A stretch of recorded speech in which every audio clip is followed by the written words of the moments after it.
Hello everyone, welcome to electrical engineering skills. आज के session में हम लोग Uttar Pradesh power corporation limited junior engineer का जो प्रीवियस ईयर क्वेश्चन पेपर है उसको हम लोग कंप्लीटली एनालाइज करने वाले हैं। ये हमारे 750 क्वेश्चन सीरीज का पेपर 4 होने वाला है, जो कि 29 मार्च 2022 को 2:30 बजे के शिफ्ट में पेपर हुआ था गाइस।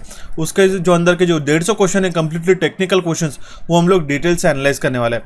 ये सेशन आपको देखना उसी लिए इंपॉर्टेंट है गाइस, जो अगर आपको 2023 के पेपर, 2024 के पेपर, अगर आपको कोई भी जेईई के एग्जामिनेशन अटेम्प्ट करना होगा तो इसमें काफी सारे यूनिक लेवल के क्वेश्चंस आपको यहाँ पे दिखाई दे रहे होंगे। सो स्टार्ट करते हुए हमारे सेशन को गाइस, सबसे पहले एक चीज बताना चाहता हूँ, ये 750 क्वेश्चन की सीरीज है क्या। 28 तारीख को 2 पेपर हुए थे, सुबह 9 बजे और 2:30 बजे, और 29 तारीख को सुबह 9 बजे और फिर से 2:30 बजे पेपर हुआ था, और 30 तारीख को एक पेपर हुआ था। ऐसे जो 5 पेपर है, तो हर एक पेपर में जो 150 क्वेश्चन थे, अगर हम लोग उसको 5 से मल्टीप्लाई करते तो इस तरीके से 750 क्वेश्चन हमारे टेक्निकल के ही सिर्फ हम लोग एनालाइज करते हैं। और ये 750 क्वेश्चन अगर आपको अच्छी तरीके से आप पढ़ लेते तो काफ़ी आपको अच्छी तरीके से जो क्वेश्चंस के लेवल है, जो नए क्वेश्चंस बन रहे हैं एग्जामिनेशन में, ये सारी चीज़ें आपको पता चल जाएगी। और अगर आप आने वाले जेईई के एग्जामिनेशन के लिए प्रिपेयर कर रहे होगे तो आपको काफ़ी ज़्यादा फायदेमंद रहने वाला है। सबसे पहले तो आपको ये बताना चाहते हो पेपर 1 कौन सा था। 28 तारीख को जो सुबह 9 बजे के शिफ्ट में हुआ था, ये हमने अपलोड करा दिया। 28 तारीख को जो 2:30 बजे पेपर हुआ था, वो भी हमने अपलोड करा दिया।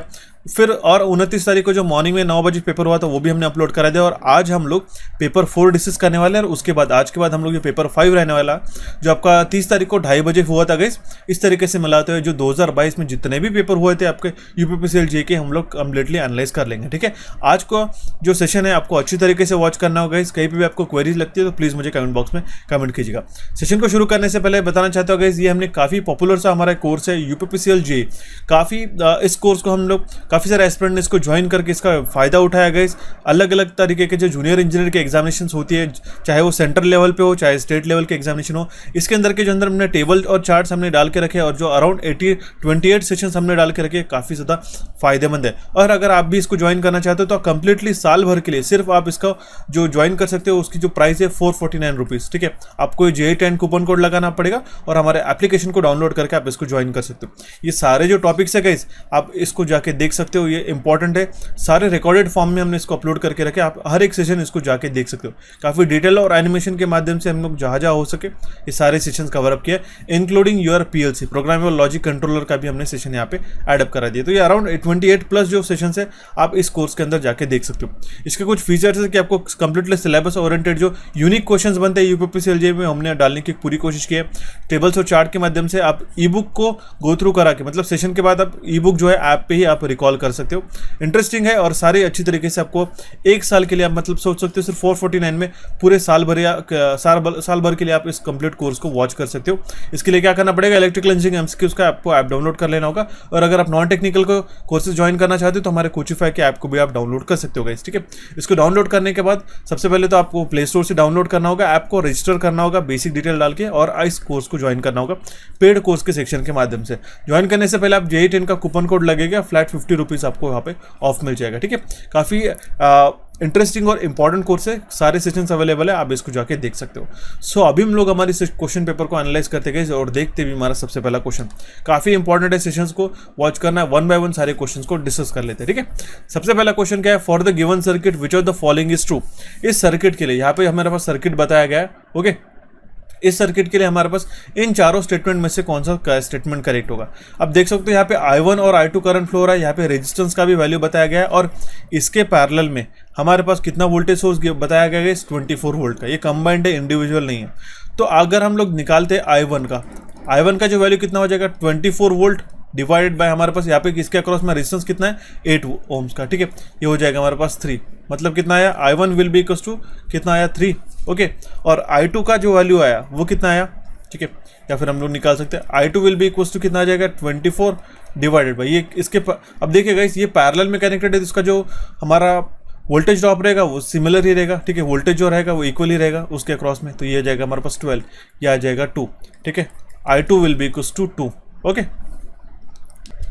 और अगर हम लोग I1 बाय I2 इस तरीके से लिखते हैं तो I1 कितना है हमारे पास 3 और I2 कितना है हमारे पास 2। ओके, तो यहाँ पे कितना हो जाएगा, 2I1 will be equals to 3I2, 2I1 will be equals to 3I2। ये हमारे पास कौन सा ऑप्शन में गिवन है, ऑप्शन ए में, इसलिए इसका करेक्ट आंसर आ जाएगा हमारा ऑप्शन ए। सिंपल सा क्वेश्चन था। बढ़ते हुए हमारे नेक्स्ट क्वेश्चन की ओर। नेक्स्ट क्वेश्चन में पूछा गया, for 3 phase induction motor when the rotor is blocked the ratio of slip speed versus synchronous speed is what. ये पे रेशियो जो है हमारे पास में slip speed versus synchronous speed, ये रेशियो हमेशा 1 रहेगा यहाँ पे अगर हमारा रोटर ब्लॉक है। तो ऑप्शन ए इस क्वेश्चन का करेक्ट आंसर जाएगा, क्योंकि यहाँ पे जो रोटर स्पीड होती है वो कितनी होती है गाइस, 0 होती है। ओके, और जो डिफरेंस आता है उसके बीच में सिंक्रोनस स्पीड और रोटर स्पीड का, वो तो हमारे सिंक्रोनस रहेगा, जो मतलब जो स्लिप स्पीड है वो भी उसके सिंक्रोनस स्पीड के बराबर रहेगी। अब क्योंकि हमारा रोटर स्पीड 0 है, एनआर जो है ठीक है वो 0 है, तो हमारे पास जो slip speed versus synchronous speed का जो रेशियो रहेगा वो हमारा 1 रहेगा। ऑप्शन ए इसका करेक्ट आंसर आ जाएगा। Next question is the rotor shown in the figure represent which of the following machine. ठीक है, यहाँ पे जो रोटर बताया गया है इसको अगर आप क्लोजली ऑब्जर्व करते हो तो यहाँ पे आपको कुछ स्लिप रिंग दिखाई दे रहे होंगे, और यहाँ पे डीसी सप्लाई बताया गया है फ्रॉम एक्साइट, और यहाँ पे कार्बन ब्रशेस है, और आप इस ऑप्शन में से देख सकते हो। तो ये जो हो जाएगा हमारा रोटर, ये हो जाएगा हमारा 3 फेज सिंक्रोनस जनरेटर का। ठीक है, क्योंकि यहाँ पे एक्साइटर बताया गया है। ठीक है, एक्साइटर से हम लोग यहाँ पे डीसी सप्लाई इनपुट दे रहे हैं। ठीक है, यहाँ पे स्लिप रिंग भी कनेक्टेड है और यहाँ पे वाइंडिंग्स भी कनेक्टेड है। तो ये हो जाएगा हमारे पास में 3 फेज सिंक्रोनस जनरेटर। अगर इंडक्शन जनरेटर है तो यहाँ पे डीसी सप्लाई नहीं होता था। ओके, शेडेड पोल मोटर नहीं होगा और डीसी शंट जनरेटर भी नहीं होगा इस केस में। ओके, ऑप्शन बी इस क्वेश्चन का यहाँ पे करेक्ट आंसर आ जाएगा। ठीक है, बढ़ते अभी हमारा नेक्स्ट क्वेश्चन की ओर गाइस। नेक्स्ट क्वेश्चन क्या है, for the given diagram which are the following represent position vector of P. ठीक है, इस पी का जो है हमारे पास में पोजीशन वेक्टर कितना होगा।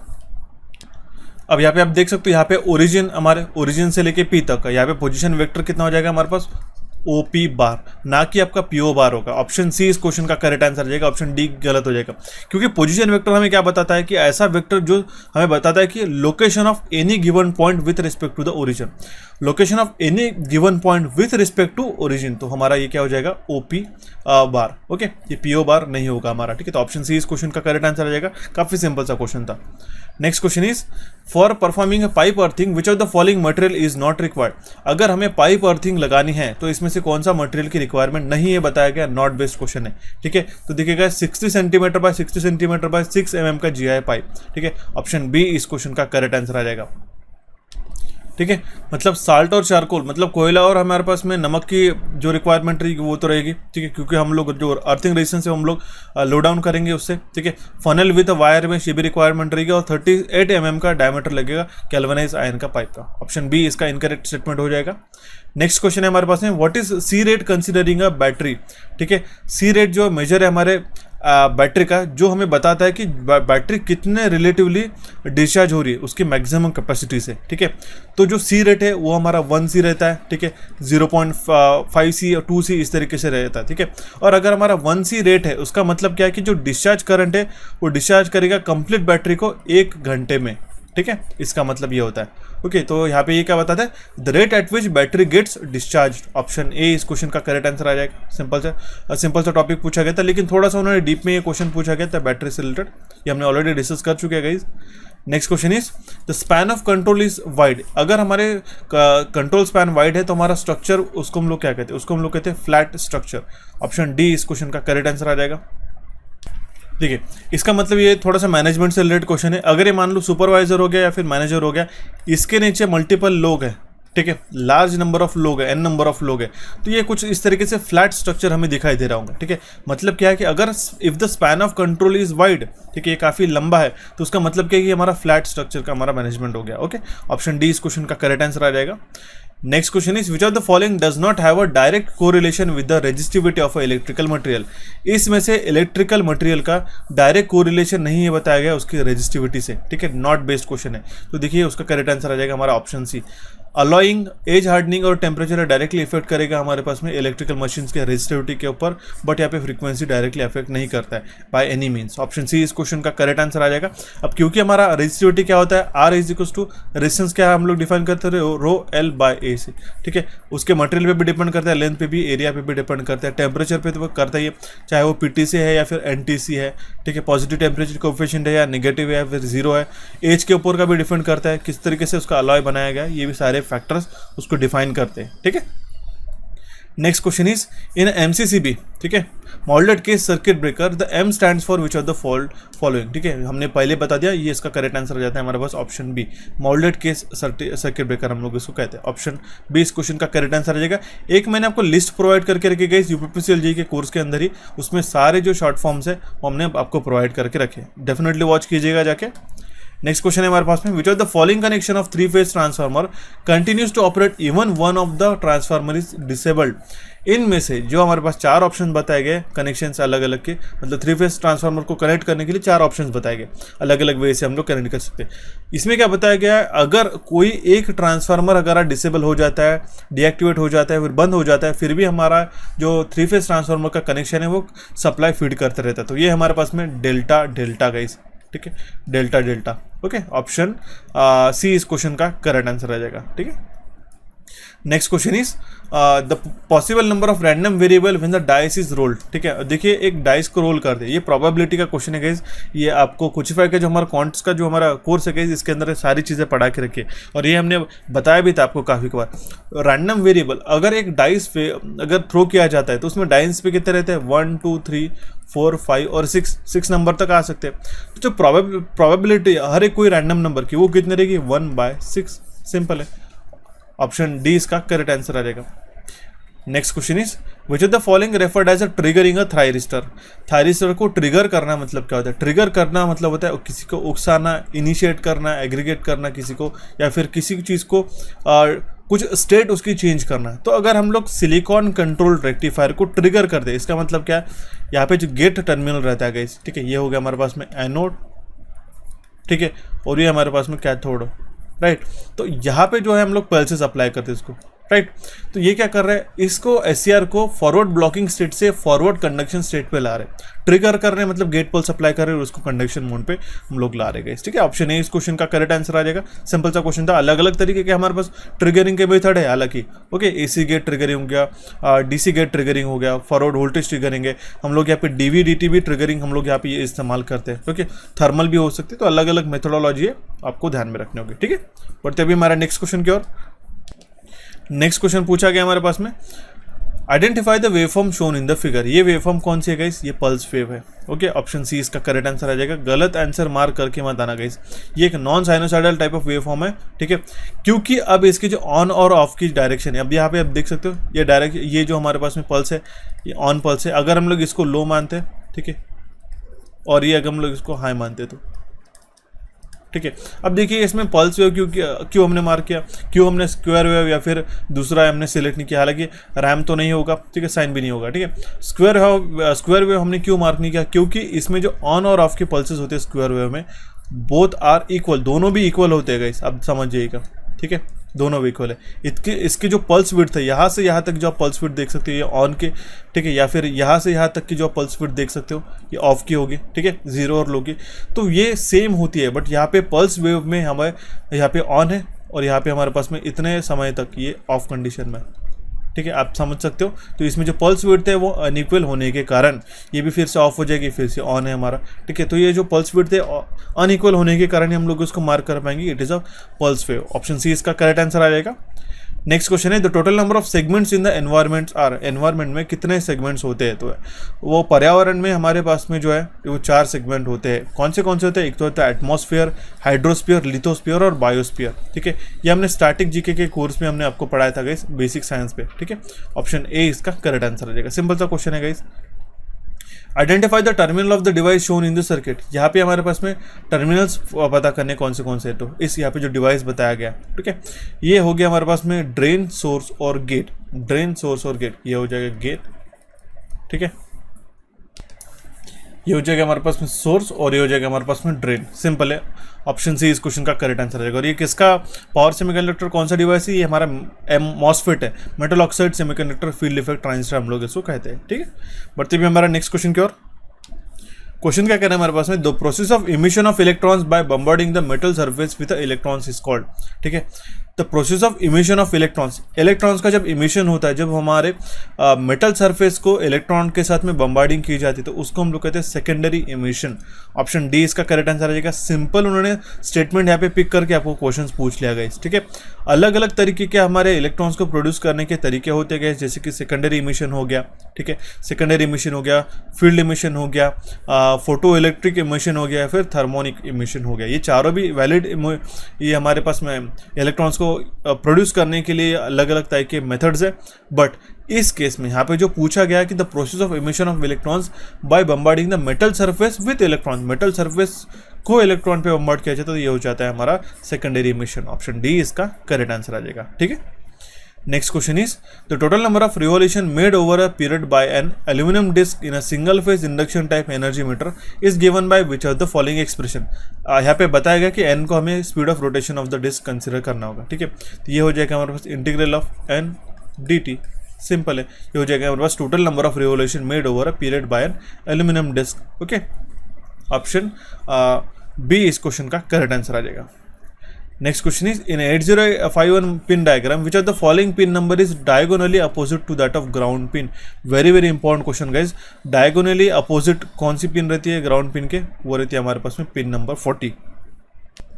ओके, ऑप्शन बी इसका करेक्ट आंसर आ जाएगा। 8051 का पिन डायग्राम अगर आप देखते हो, ठीक है, ये तो होती है हमारे पास में नॉच। इस केस में यहाँ पे 1 से लेके 20 तक टर्मिनल्स रहते हैं। फिर से यहाँ से 1 से नीचे से हम लोग शुरू करते हैं। देखिए 1 से यहाँ से शुरू होता है, फिर 20 आ गया यहाँ पे। ठीक है, फिर यहाँ से 21 से लेके हमारे पास आता है 40। अभी पूछा गया कि ग्राउंड पिन के डायगोनली अपोजिट। ठीक है, अब ग्राउंड पिन कौन सी होती है ये तो आपको पता होना जरूरी है। तो ये होती है हमारे पास में पिन नंबर 20। ओके, अब इसके डायगोनली अपोजिट कौन सा होता है? ये होती है 40। बट 40 का पिन नंबर क्या होता है? ये होता है वीसीसी सप्लाई। ओके, तो ये होता है हमारे पास ऑप्शन बी इस क्वेश्चन का करेक्ट आंसर आ जाएगा। अगर यहाँ पे आपको वीसीसी रहता ऑप्शन में तो हमारा वो भी आंसर करेक्ट होता था। Option B will be the correct answer in this case. ठीक है, नेक्स्ट क्वेश्चन है हमारे पास में study the given figure and identify the type of collector used for the overhead lines in an electric traction. यहाँ पे जो हमारे पास में कलेक्टर बताया गया है, ओके, ओवरहेड लाइंस को करंट कलेक्ट करने के लिए कौन सा है? इसको हम लोग कहते हैं बो कलेक्टर। ऑप्शन सी इसका करेक्ट आंसर आ जाएगा। और ये किसका ये क्वेश्चन है गाइस? ये ट्रैक्शन का क्वेश्चन है। Option C will be the correct answer in this case. ठीक है, अलग अलग टाइप के कलेक्टर्स रहते हैं। पैंटोग्राफ हो गया, ठीक है, ट्रॉली कलेक्टर्स हो गया, ठीक है, और ये बो कलेक्टर है। तो ये होता है हमारा बो कलेक्टर। यहाँ पे आप दिखाई दे रहा होगा, यहाँ पे डायरेक्टली उन्होंने मेंशन किया था बो। सिंपल है, ऑप्शन सी इसका करेक्ट आंसर आप मार्क कर सकते थे। ठीक है, next question is dielectric constant is mathematically equal to which of the following.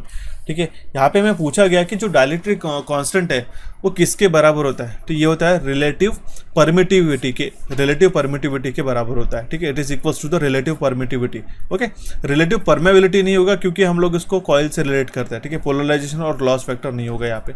Option C इस क्वेश्चन का करेक्ट आंसर आ जाएगा।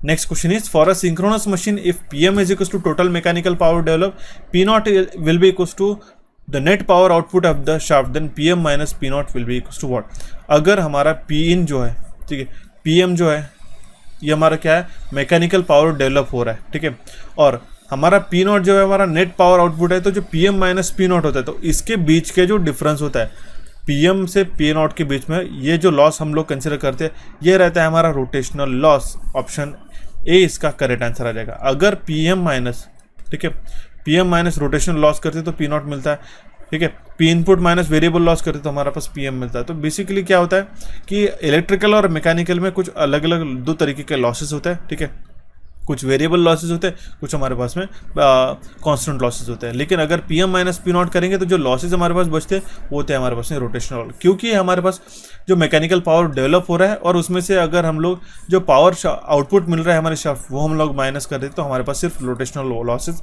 बचते हैं। ठीक है, ऑप्शन ए इसका करेक्ट आंसर आ जाएगा। नेक्स्ट क्वेश्चन है हमारे पास में the particulate fog refers to which of the following. ठीक है, पार्टिकुलेट फॉग किसको रेफर करता है? Aerosols containing of water droplets. ठीक है, जो धुआंधार ये रहता है ना, पानी के जो बूंदे रहती है, ठीक है, उसको हम लोग कहते हैं एरोसोल्स, जिसमें वाटर ड्रॉपलेट्स रहते हैं। ठीक है, वो रहता है हमारे पास में पार्टिकुलेट फॉग। ऑप्शन बी इस क्वेश्चन का करेक्ट आंसर आ जाएगा। ठीक है, next question is one candela is equals to how many lumens. काफी बार हम लोग क्वेश्चन कर चुके हैं। एक कैंडेला मतलब कितना होता है? 4 पाई ल्यूमेन।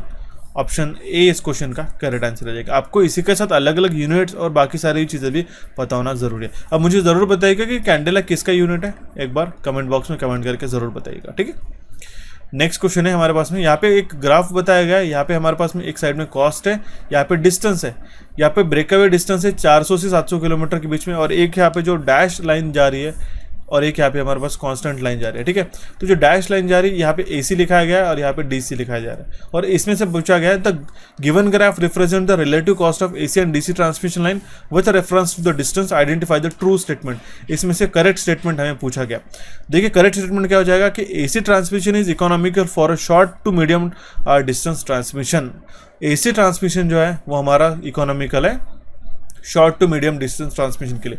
उसके बाद अगर आप देख रहे होगे इस पॉइंट के बाद में, ए पॉइंट के बाद अगर हम लोग बी तक की बात करते हैं यहाँ तक, ठीक है, तो यहाँ पे जो एसी का कॉस्टिंग है वो ज़्यादा बढ़ रहा है as compare to the DC. मतलब जो HVDC ट्रांसमिशन होता है, हाई वोल्टेज डीसी ट्रांसमिशन होता है, वो हमारा इकोनॉमिकल है, हम लोग कह सकते हैं after the break away distance. एक 500 से 700 किलोमीटर के ऊपर का अगर हमारे पास में डिस्टेंस है तो हम लोग ऑब्वियसली डीसी सिस्टम को प्रेफर करेंगे, क्योंकि हमारे पास कॉस्टिंग उस चीज़ में कम हो जाती है। ओके, ऑप्शन डी इस क्वेश्चन का करेक्ट आंसर आ जाएगा। Next question is for the given multiplexer the number of selection lines equals to what. ठीक है, इस यहाँ पे जो मल्टीप्लेक्सर बताया गया है, ठीक है, सबसे पहले तो मल्टीप्लेक्सर एक हमारा कॉम्बिनेशनल सर्किट होता है, ठीक है, जिसका जो प्रेजेंट आउटपुट होता है वो डिपेंड करता है उसके सिर्फ प्रेजेंट इनपुट के ऊपर। ओके, अब देखिए इस केस में हमारे पास में जो मल्टीप्लेक्सर सर्किट बताया गया, तो इसमें हमारे पास में 8 इनपुट लाइन्स है, ठीक है, I0 से लेकर I7 तक। ओके, तो 2n will be equals to, यहाँ पे 8 हो जाएगा, तो 2n will be equals to कितना हो जाएगा, 2 पावर 3। तो अगर हम लोग देखते हैं तो यहाँ पे जो दोनों भी साइड्स में n का जो वैल्यू आ रहा है वो आ रहा है मतलब 3। तो नंबर ऑफ सिलेक्ट लाइन्स कितने हैं हमारे पास, ऑप्शन बी 3। सिंपल सा क्वेश्चन था, option B will be the correct answer in this case. Next question is in an electric drive control unit send signal to which of the following. ठीक है, electric drive के अंदर जो control unit है किसको signal send करता है, वो पावर मॉड्यूलेटर को सिग्नल सेंड करता है। इस ऑप्शन डी इसका करेक्ट आंसर आ जाएगा। बेसिकली यहाँ पे रहता है हमारे पास सोर्स, फिर रहता है हमारे पास पावर मॉड्यूलेटर, ठीक है, देन हमारे पास रहते हैं यहाँ पे मशीन या फिर मोटर हम लोग कह सकते हैं, देन यहाँ पे हमारे पास में कनेक्टेड रहता है लोड। अब देखिएगा यहाँ पे जो पावर मॉड्यूलेटर है इसको सिग्नल कौन भेजता है, इसको हम लोग कंट्रोल यूनिट भेजते हैं, इसको सिग्नल भेजता है कंट्रोल यूनिट, और यहाँ पे हमारे पास इनपुट कमांड जाते हैं। ठीक है, यहाँ से अगर हम लोग फीडबैक लेना चाहे तो हम लोग सेंसिंग यूनिट से इसको फीडबैक भी दे सकते हैं। तो ये हमारा करेक्ट आंसर आ जाएगा हमारा ऑप्शन डी। ठीक है, next question is which of the following groups comes under the first level line of management. तो first level line of management में इसमें से कौन सा ग्रुप आता है, वो आता है फोरमैन। ऑप्शन सी इस क्वेश्चन का करेक्ट आंसर आ जाएगा। और ये जो फोरमैन है ये बेसिकली ये लेवल पे आता है जहाँ पे लोअर लेवल मैनेजमेंट रहता है, जहाँ पे सुपरवाइजर्स, फोरमैन और इंस्पेक्टर्स रहते हैं। तो ये बात ध्यान में रखना होगा, ऑप्शन सी इसका करेक्ट आंसर आ जाएगा। सो देखते हैं हमारा next question guys. Bye connecting a high resistance in series with a coil circuit of an instrument is used for which of the following application. Simple सा question guys, हमने काफी कबार देख लिया कि अगर हम लोग हाई वैल्यू ऑफ रेजिस्टेंस, ठीक है, किसी कॉइल इंस्ट्रूमेंट के सीरीज में कनेक्ट करते हैं तो हम लोग उसको क्या कहते हैं, मल्टीप्लायर। उससे हम लोग क्या करते हैं गाइस, यहाँ पे हमारे पास वोल्ट मीटर की अगर रेंज एक्सटेंड करनी होगी तो हम लोग इससे जो है जो एक वो रेंज जो है वोल्ट मीटर की वो एक्सटेंड करते हैं। और ये जो मल्टीप्लायर रहता है ये हाई वैल्यू ऑफ रेजिस्टेंस रहता है, it is of a high value of resistance. Option B इसका करेक्ट आंसर आ जाएगा। और सेम अगर आपको एमीटर के बारे में पूछा गया तो ये हो गया हमारे पास में एमीटर, तो इसके पैरेलल में हम लोग low value of resistance connect करते हैं। ठीक है, low value of resistance parallel में कनेक्ट करते हैं, जिसको हम लोग क्या कहते हैं, शंट। ठीक है, okay, the option B will be the correct answer in this case. Next question is for which of the following type of motor is least maintenance required. ठीक है, इनमें से कौन से मोटर के लिए कम से कम मेंटेनेंस रिक्वायर्ड रहता है। ठीक है, तो वो होता है हमारे पास 3 phase squirrel cage motor. Option A इस क्वेश्चन का करेक्ट आंसर आ जाएगा। तो 3 phase squirrel cage motor has a least maintenance, इसी में सबसे लीस्ट मेंटेनेंस हमारे पास रिक्वायर्ड रहता है। ठीक है, स्क्वायरल केज है तो हमारे पास में कोई भी वाइंडिंग का यहाँ पे हमारे पास एक्सेस नहीं है, और यहाँ पे जो कॉपर बार्स है वो शॉर्ट सर्किटेड रहता है, यहाँ पे कोई भी मेंटेनेंस की कम जरूरत रिक्वायरमेंट रहती है। ठीक है, ऑप्शन ए इसका करेक्ट आंसर आ जाएगा। Next question is which of the following is not a characteristics of a transformer. इसमें से ट्रांसफार्मर का कौन सा कैरेक्टरिस्टिक्स नहीं है, यहाँ पे बताया गया windings are electrically coupled. Option C इसका इनकरेक्ट स्टेटमेंट हो जाएगा, windings are magnetically coupled. Rugged in construction has no moving part, it has a highest efficiency, हमारा करेक्ट आंसर हो जाएगा। ठीक है, सो बढ़ते भी हमारे नेक्स्ट क्वेश्चन की ओर गाइस। नेक्स्ट क्वेश्चन क्या है हमारे पास में, environmental science does not involve which of the following principle. अभी हमारे पास पूछा गया कि एनवायरमेंटल साइंस में इसमें से कौन सा एक प्रिंसिपल इन्वॉल्व नहीं है, ऐसा क्वेश्चन में पूछा गया। केमिकल, डिवोशनल, जियोलॉजिकल और बायोलॉजिकल। तो आप काफी सिंपल सा इसका आंसर मार्क कर सकते हो। इस केमिकल, जियोलॉजिकल और बायोलॉजिकल के इन्वॉल्व है हमारे एनवायरमेंटल साइंस में, लेकिन डिवोशनल ये हमारा एक इसका करेक्ट आंसर आ जाएगा। Option B will be the correct answer in this case. Simple सा क्वेश्चन है। नेक्स्ट क्वेश्चन है हमारे पास, find the result of the following binary arithmetic. ठीक है, यहाँ पे हमारे पास में इसका रिजल्ट पता करना है, सिंपल सा रिजल्ट हो जाएगा। अब देखिए यहाँ पे 1+1 अगर हम लोग यहाँ पे निकालते हैं, ये 1+0 कितना हो जाएगा, यहाँ पे हमारे पास 1+1 हो जाएगा, हमारे पास 0 कैरी आता है 1। ठीक है, 1+0 1 हो जाएगा, और 0 प्लस, देखिए 1+0 कितना हो जाएगा, ये 1+0 1+0 1। ठीक है, यहाँ पे आ जाएगा 1, फिर से 1+1 विल बी 0, कैरी आ जाएगा 1, और यहाँ पे आ जाएगा फिर से 1, देन 1 अगेन एंड अगेन 1। ठीक है, तो 111 0 1 1। ठीक है, 111 0 1 1। ठीक है, एंड देन 0 1, ये हमारे पास में ऑप्शन में गिवन है ए में। ठीक है, तो ये हमारा करेक्ट आंसर आ जाएगा। सिंपल सा क्वेश्चन था गाइस, आपको ध्यान में रखना होगा जब भी बाइनरी में हम लोग 1+1 करते हैं तो उसका जो सम आता है, ठीक है, सम आता है 0 और उसका जो कैरी आता है वो आता है हमारा 1। सिंपल सा है गाइस, ध्यान में रखिएगा, option A will be the correct answer in this case. Next question is, when drawing a line using AutoCAD on command window @5 less than 30 is typed, what is the length of the line? अब देखिए guys, इन AutoCAD के ऊपर मैंने session ले चुका हूँ guys एक already separately. ठीक है, अगर हम लोग कमांड विंडो में उसके @5 less than 30 टाइप करते हैं तो उसमें कौन सी लेंथ जो है, कितने लेंथ की जो लाइन है वहाँ पे ड्रॉ हो जाएगी 5।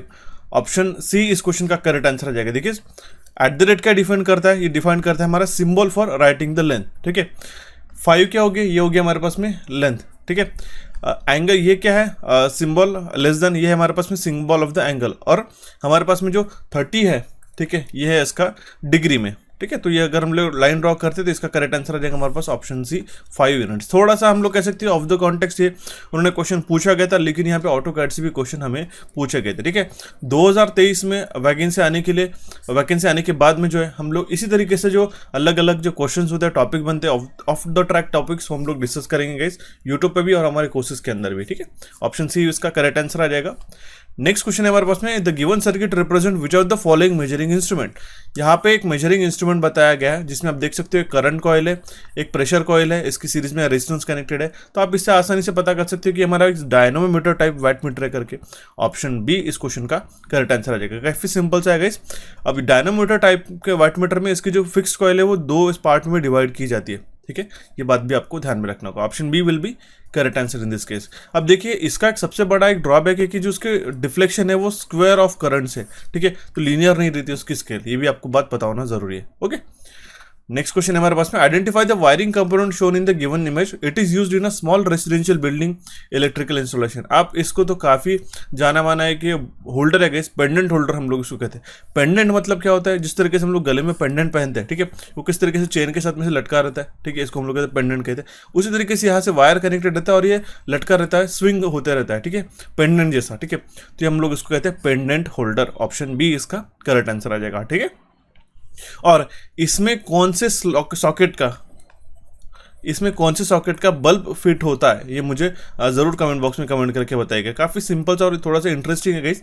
अगर आपको बल्ब के जो सॉकेट रहते हैं, आपने देखा होगा कि बल्ब के पीछे का इस तरीके से यहाँ पे शेप बनाया जाता है, ठीक है, और यहाँ पे ऐसे 2 नॉचेस रहते हैं, ठीक है, और ये हम लोग यहाँ से फिक्स करके उसको प्रेस करके टर्न करते हैं। ठीक है, तो अब मुझे बताइए कि जो टाइप ऑफ सॉकेट रहता है ये कौन सा होता है। अगर आपको इसको जानना होगा तो इंस्टाग्राम के पेज पे हमने टाइप ऑफ, ठीक है, बल्ब सॉकेट जो रहते हैं वो हमने डाल के रखे, उसको जरूर जाके चेक करिएगा। काफी इंटरेस्टिंग आपको फैक्ट्स फिगर आपको पता चलेगी। ओके, ऑप्शन बी इसका करेक्ट आंसर आ जाएगा। नेक्स्ट क्वेश्चन है हमारे पास, from the given figure considering the span of control which of the following is true. ठीक है, अब देखिए स्पैन ऑफ कंट्रोल बताया गया है, अलग अलग डिवीजन करके रखा है। तो स्पैन ऑफ कंट्रोल मैनेजर ए, इसका कितना है हमारे पास में 3 है, ठीक है, क्योंकि 1, 2 और 3, इसलिए इसका करेक्ट आंसर आ जाएगा हमारे पास में ऑप्शन सी। यहाँ पे बताया गया span of control manager A is 2। अब देखिए एक किसको कितना कंट्रोल कर रहा है, 1 या 2 को ही कंट्रोल कर रहा है क्या, नहीं, डेफिनेटली नहीं, 3 को, ये 1, 2 और 3, करेक्ट। बी का कितना हो जाएगा, अगर बी की हम लोग बात करते हैं तो बी के हो जाएगा 2, ठीक है, सिर्फ 2 ही है, यहाँ पे 6 है, तो ये भी हमारा ऑप्शन गलत हो जाएगा, ये भी गलत हो जाएगा हमारे पास, ये ही सिर्फ हमारा करेक्ट आंसर है। ठीक है, next question is, which of the following method is not used to control the temperature of resistance furnaces. ठीक है, रेजिस्टेंस फर्नेसेस को यूपीपीसीएल कोर्स के अंदर मैंने काफी डिटेल में समझाया गया कि फर्नेसेस का जो हीटिंग इफेक्ट होता है, किस तरीके से वर्क होता है, क्या उसका टेम्परेचर होता है, सारी चीजें। अब देखिए यहाँ पे पूछा गया है which of the following method is not used to control temperature of resistance furnaces. तो हम लोग अगर सप्लाई फ्रीक्वेंसी चेंज करते हैं तो उसके कारण हम लोग रेजिस्टेंस जो है, ठीक है, या टेम्परेचर जो है हम लोग नहीं चेंज कर पाएंगे रेजिस्टेंस फर्नेसेस का।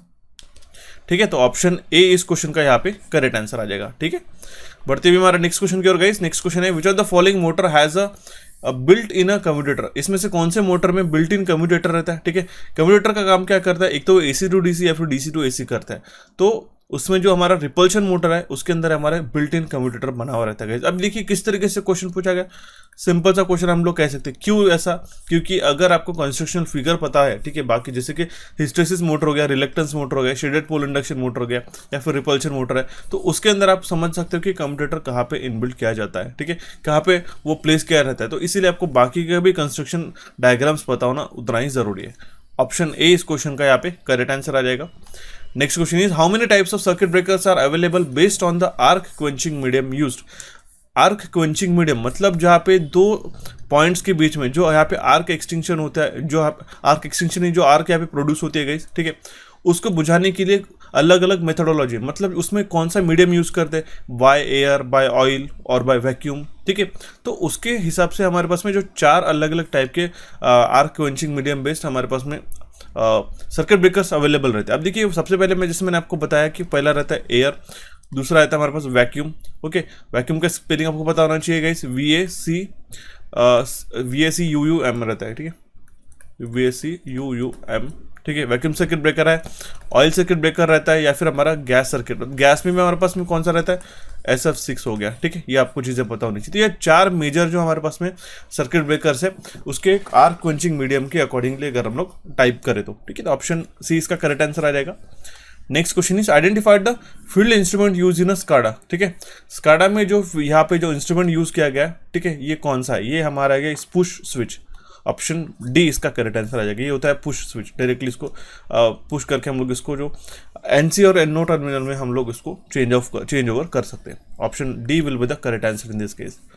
नेक्स्ट क्वेश्चन है हमारे पास में, इन AutoCAD the command P line stands for which of the following, ठीक है। ऑटोकैड के अंदर ये जो कमांड है P लाइन, ये क्या डिफाइन करते हैं? ये डिफाइन करते हैं पॉली लाइन। ऑप्शन डी इसका करेक्ट आंसर आ जाएगा। लिस्ट ऑफ कमांड मैंने ऑटोकैड के सेशन में आपको मैंने ऑलरेडी प्रोवाइड करके रखी थी, फ्री ऑफ कॉस्ट सेशन है यूट्यूब पे, अगर आप ऐसा सर्च करोगे यूट्यूब पे आप, ठीक है, ऑटोकैड इलेक्ट्रिकल MCQ करके, तो आपको हमारा सेशन मिल जाएगा, वो अच्छी तरीके से जाके वॉच करना होगा, ठीक है। बढ़ते अभी हमारे नेक्स्ट क्वेश्चन की ओर guys. The total number of arms and the total number of balance detectors in an AC bridge respectively are, ठीक है। कितने आर्म्स रहते हैं गाइस AC हमारे पास में AC ब्रिज के अंदर, ठीक है। बैलेंस डिटेक्टर AC ब्रिज में वो हमारे पास आर्म्स रहते 4, ठीक है। और यहाँ पे कितने बोला गया? The total number of balance detectors in a AC, the total number of arms कितने हैं हमारे पास? 4, और बैलेंस डिटेक्टर कितने? यहाँ पे हमारे पास में बैलेंस डिटेक्टर रहता है, वो रहता है हमारा 1। ऑप्शन सी इसका करेक्ट आंसर आ जाएगा। ठीक है, कितना फंडामेंटल क्वेश्चन है गाइस, ठीक है। कितने आर्म्स रहते हैं यहाँ पे और कितना हमारे पास में बैलेंस डिटेक्टर रहता है, तो यहाँ पे सेंट्रल में एक बैलेंस डिटेक्टर रहता है, सिंपल है। ऑप्शन सी इसका करेक्ट आंसर आ जाता है। उसका काफी सिंपल प्रिंसिपल होता है गाइस, ये हमारा करंट डिवीजन रूल जो होता है, ठीक है। अगर मान लो ये रजिस्टर, ये रजिस्टर, ये रजिस्टर और हमारे पास ये रजिस्टर इक्वल होते हैं, ठीक है, तो इसमें से कोई भी हमारे पास में करंट फ्लो नहीं होता, तो हम लोग कह सकते हैं कि ब्रिज ये हमारा बैलेंस्ड है। ओके, नेक्स्ट क्वेश्चन है, if the steam power plant efficiency is equals to the Z by heat of the coal combustion multiplied by heat equivalent of the electrical output divided by Z, then what is Z? तो Z होता है हमारा heat equivalent of mechanical energy transmitted to the turbine shaft. Option C इसका correct answer आ जाएगा।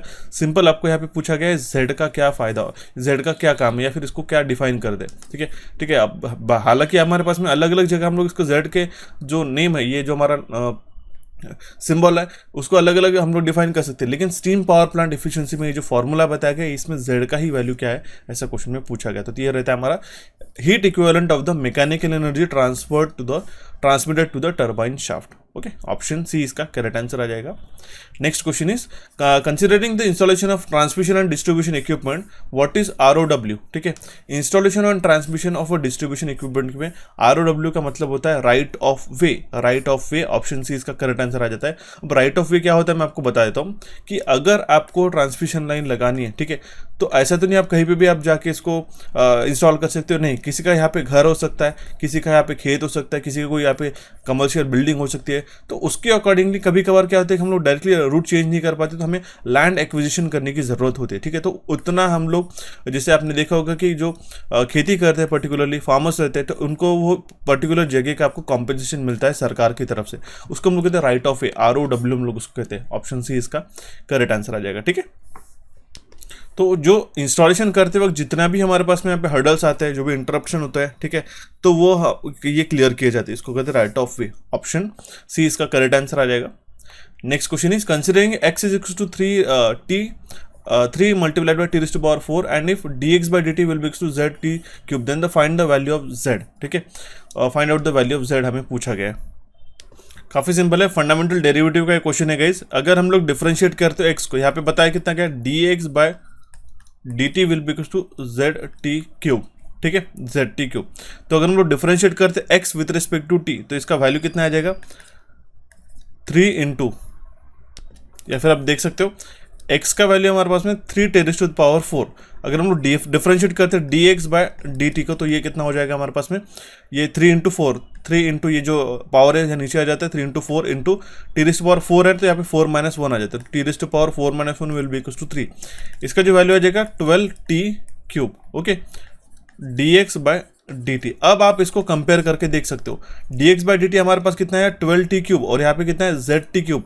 तो z की value obviously कितनी हुई हमारी 12। ऑप्शन है इसका करेक्ट आंसर आ जाएगा। सिंपल सा क्वेश्चन था। ठीक है, next question is a 3-phase induction motor is supplied with 50 hertz supply when the rotor of the same is blocked, what is the operating frequency of the rotor induced EMF. एक हमारा 3-phase induction motor है जिसको supply किया गया है 50 hertz supply के साथ में। अगर हमारा रोटर जो है उसका ब्लॉक कर दिया गया है, तो हमारा ऑपरेटिंग फ्रीक्वेंसी जो है रोटर इंड्यूस्ड ईएमएफ का वो कितना होगा, वो 50 हर्ट्ज ही रहेगा। ऑप्शन ए इसका करेक्ट आंसर आ जाएगा, क्योंकि हमारे पास में फ्रीक्वेंसी ऑफ रोटर का फॉर्मूला कितना रहता है, slip times of the frequency of the supply. Simple है। अब देखिए रोटर अगर ब्लॉक होता है तो स्लिप का वैल्यू कितना रहता है गाइस, 1। तो हमारे स्लिप का वैल्यू अगर हम लोग 1 सब्स्टिट्यूट करते तो सप्लाई फ्रीक्वेंसी मान लो हमारी 50 हर्ट्ज है, यहाँ पे बताया गया है। ठीक है, तो वो कितना हो जाएगा, 50 हर्ट्ज ही रहेगी। ऑप्शन ए इसका करेक्ट आंसर आ जाएगा। Next question is for a voltage control devices like a IGBT which of the following is a true. Voltage control devices जैसे कि हमारा IGBT हो गया, तो इसमें से कौन सा स्टेटमेंट करेक्ट है। तो देखिए गाइस, आउटपुट करंट जो होता है IGBT का, वो डिपेंड करता है उसके इनपुट वोल्टेज पे। ठीक है, आउटपुट करंट जो होता है उसके इनपुट वोल्टेज पर डिपेंड करता है। इंसुलेटेड गेट बाइपोलर ट्रांजिस्टर हम लोग इसको कहते हैं। मैं आपको छोटा सा टास्क बताता हूँ गाइस, इसमें कौन से 3 टर्मिनल्स रहते हैं इसके IGBT में, मुझे कमेंट बॉक्स में कमेंट करके बताइएगा। Next question is if s is equals to f of t minus g of t then calculate ds by dt। अगर s का वैल्यू है f of t minus g of t, तो हमें पता करना है ds by dt। ठीक है, इसी का मतलब क्या, हमें डेरिवेटिव निकालना है गाइस। ठीक है, हमें डिफरेंशिएट करना है, तो हम लोग ds by dt निकालते हैं, तो ये f of t का ये जो वैल्यू का कितना हो जाएगा, df। ठीक है, dt में s डोमेन में आ जाएगा हमारे पास में df by dt माइनस जी है, जी ऑफ टी है, तो dg बाय dt। सिंपल है, तो हमारा ऑप्शन करेक्ट आंसर आ जाएगा ऑप्शन डी। ऐसा बेसिक क्वेश्चन था गाइज, लेकिन काफ़ी बार एग्जाम के प्रेशर में इसी तरीके के ऑप्शन आपको कंफ्यूज भी कराते हैं। ठीक है, next question is an electrical welding machine usually operates under which of the following scenario. Electrical welding machine जो है कौन से सिनेरियो में ऑपरेट होती है। ठीक है, ये ऑपरेट होती है हमारी low operating voltage and high operating current के सिनेरियो में। ऑप्शन बी इसका करेक्ट आंसर आ जाएगा। Electrical welding machine usually operates under low operating voltage and high operating current. ठीक है, सिंपल है, वेल्डिंग मशीन का ये बेसिकली कंसिडरेबल रिक्वायरमेंट ही हम लोग ऐसा कह सकते हैं। ऑप्शन बी इसका करेक्ट आंसर आ जाएगा। Next question is in the underground cable XLPE stand for. काफी बार हम लोग ये क्वेश्चन डिस्कस हो चुके हैं, क्रॉस लिंक पॉलीइथिलीन हम लोग इसको कहते हैं। क्रॉस एक्स का मतलब होता है क्रॉस। ऑप्शन सी इसका करेक्ट आंसर जाएगा। एक्स्ट्रा, इलास्टिक, एक्सेसिव ऑप्शन नहीं रहेंगे। ठीक है, क्रॉस लिंक्ड पॉलीइथिलीन। ठीक है, cross link polyethylene. Okay, option A इसका करेक्ट, ऑप्शन सी इसका करेक्ट आंसर आ जाएगा। Next question is which of the following type of DC motor is rarely use. इनमें से कौन सी जो डीसी मोटर है 4 ऑप्शन की, तो वो काफ़ी कम यूज में आती है, वो होती है हमारे differential compound motor guys. Option D इसका करेक्ट आंसर आ जाएगा। और क्योंकि काफ़ी इसका जो है स्टार्टिंग टॉर्क लो रहता है, ओके, इसलिए हम लोग इसको काफ़ी कम यूज़ करते हैं। काफ़ी बार शंट और सीरीज मोटर जनरली यूज़ की जाती है। ठीक है, ऑप्शन डी इसका करेक्ट आंसर आ जाएगा। Next question is for which of the following bulb is working temperature is very high. इसमें से कौन से बल्ब का जो वर्किंग टेम्परेचर है वो काफ़ी हाई रहता है, वो है हमारा इनकैंडेसेंट लैम्प। ऑप्शन बी इसका करेक्ट आंसर आ जाएगा। वर्किंग टेम्परेचर काफ़ी हाई बताया गया है। ओके, अब देखिए टंगस्टन की अगर हम लोग बात करते हैं, यहाँ पे जो यूज़ किया जाए टंगस्टन का, तो उसका जो मेल्टिंग टेम्परेचर रहता है वो रहता है हमारे पास 3655 डिग्री केल्विन। करेक्ट, तो ये आपको बात ध्यान में रखना होगा। और इसका वर्किंग टेम्परेचर काफ़ी ज़्यादा होने के कारण हम लोग इनमें से कह सकते हैं कि हमारा हाई वर्किंग टेम्परेचर पे वर्क करता है। ठीक है, नेक्स्ट क्वेश्चन इज 10 जूल पर कूलम मतलब कितना हो जाएगा, ये वोल्ट हो जाएगा, ठीक है, क्योंकि जूल पर कूलम, ठीक है, मतलब क्या होता है, वोल्ट। सिंपल है, 10 जूल पर कूलम मतलब कितना हो जाएगा, 10 वोल्ट। ऑप्शन डी इसका करेक्ट आंसर हो जाएगा। सो बढ़ते अभी हमारे नेक्स्ट क्वेश्चन की ओर। यहाँ पे बताया गया, two wattmeter method is shown in the figure, which are the following is common terminal to the both pressure coil. इसमें से कौन सा एक कॉमन टर्मिनल हो गया, देखिए यहाँ पे आर है, यहाँ पे वाई है और यहाँ पे बी है, ठीक है। तो इसमें से कौन सा कॉमन टर्मिनल हो गया दोनों भी प्रेशर कॉइल के लिए, तो आप देख सकते हैं ये कॉमन टर्मिनल हो गया, यहाँ पे बी फेज हो गया। ऑप्शन बी इसका करेक्ट आंसर आ जाएगा। सिंपल सा क्वेश्चन है, इमेज से ही आप पता कर सकते हो अगर आप फंडामेंटल्स क्लियर है तो आपके, ठीक है।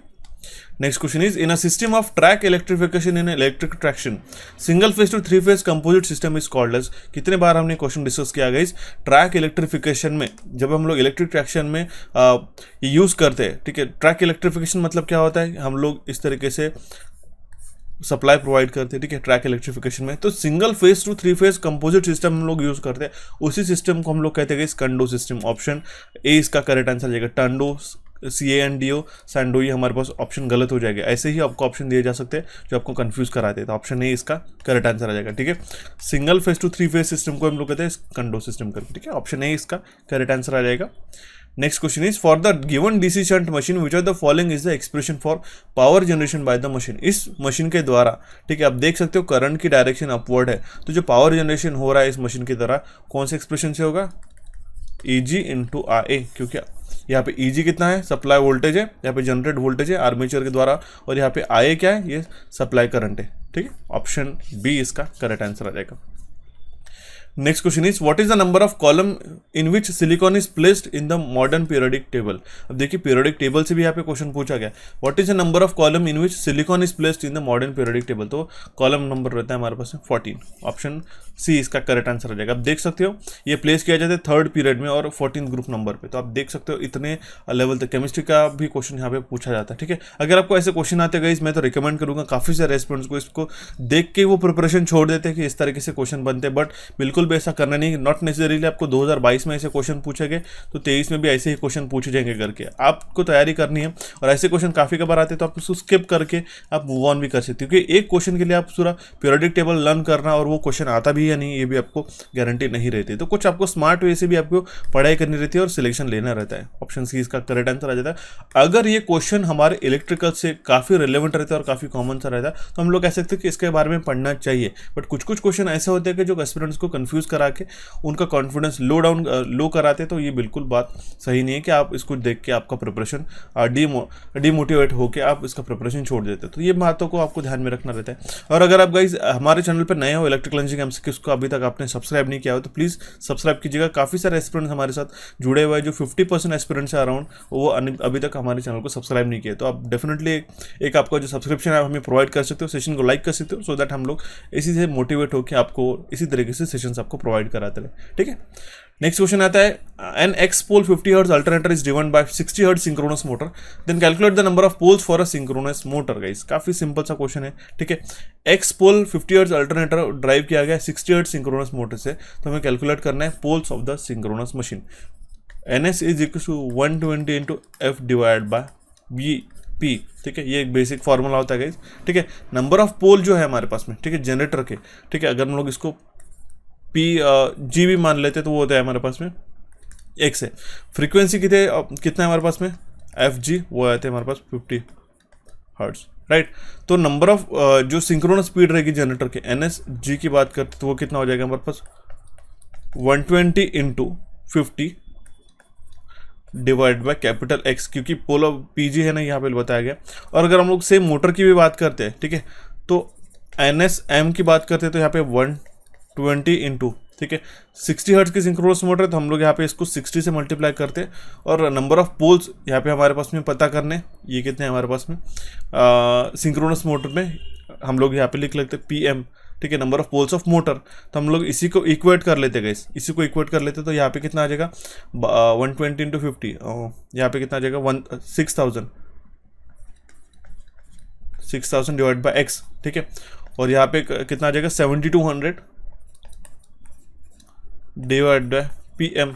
इन दोनों को इक्वेट करते क्योंकि ये कपल्ड है, दोनों भी कपल्ड है, तो इसके कारण क्या सेम ही स्पीड रहनी है इन दोनों की भी। तो 6000 divide by x will be equals to कितना आ जाएगा 7200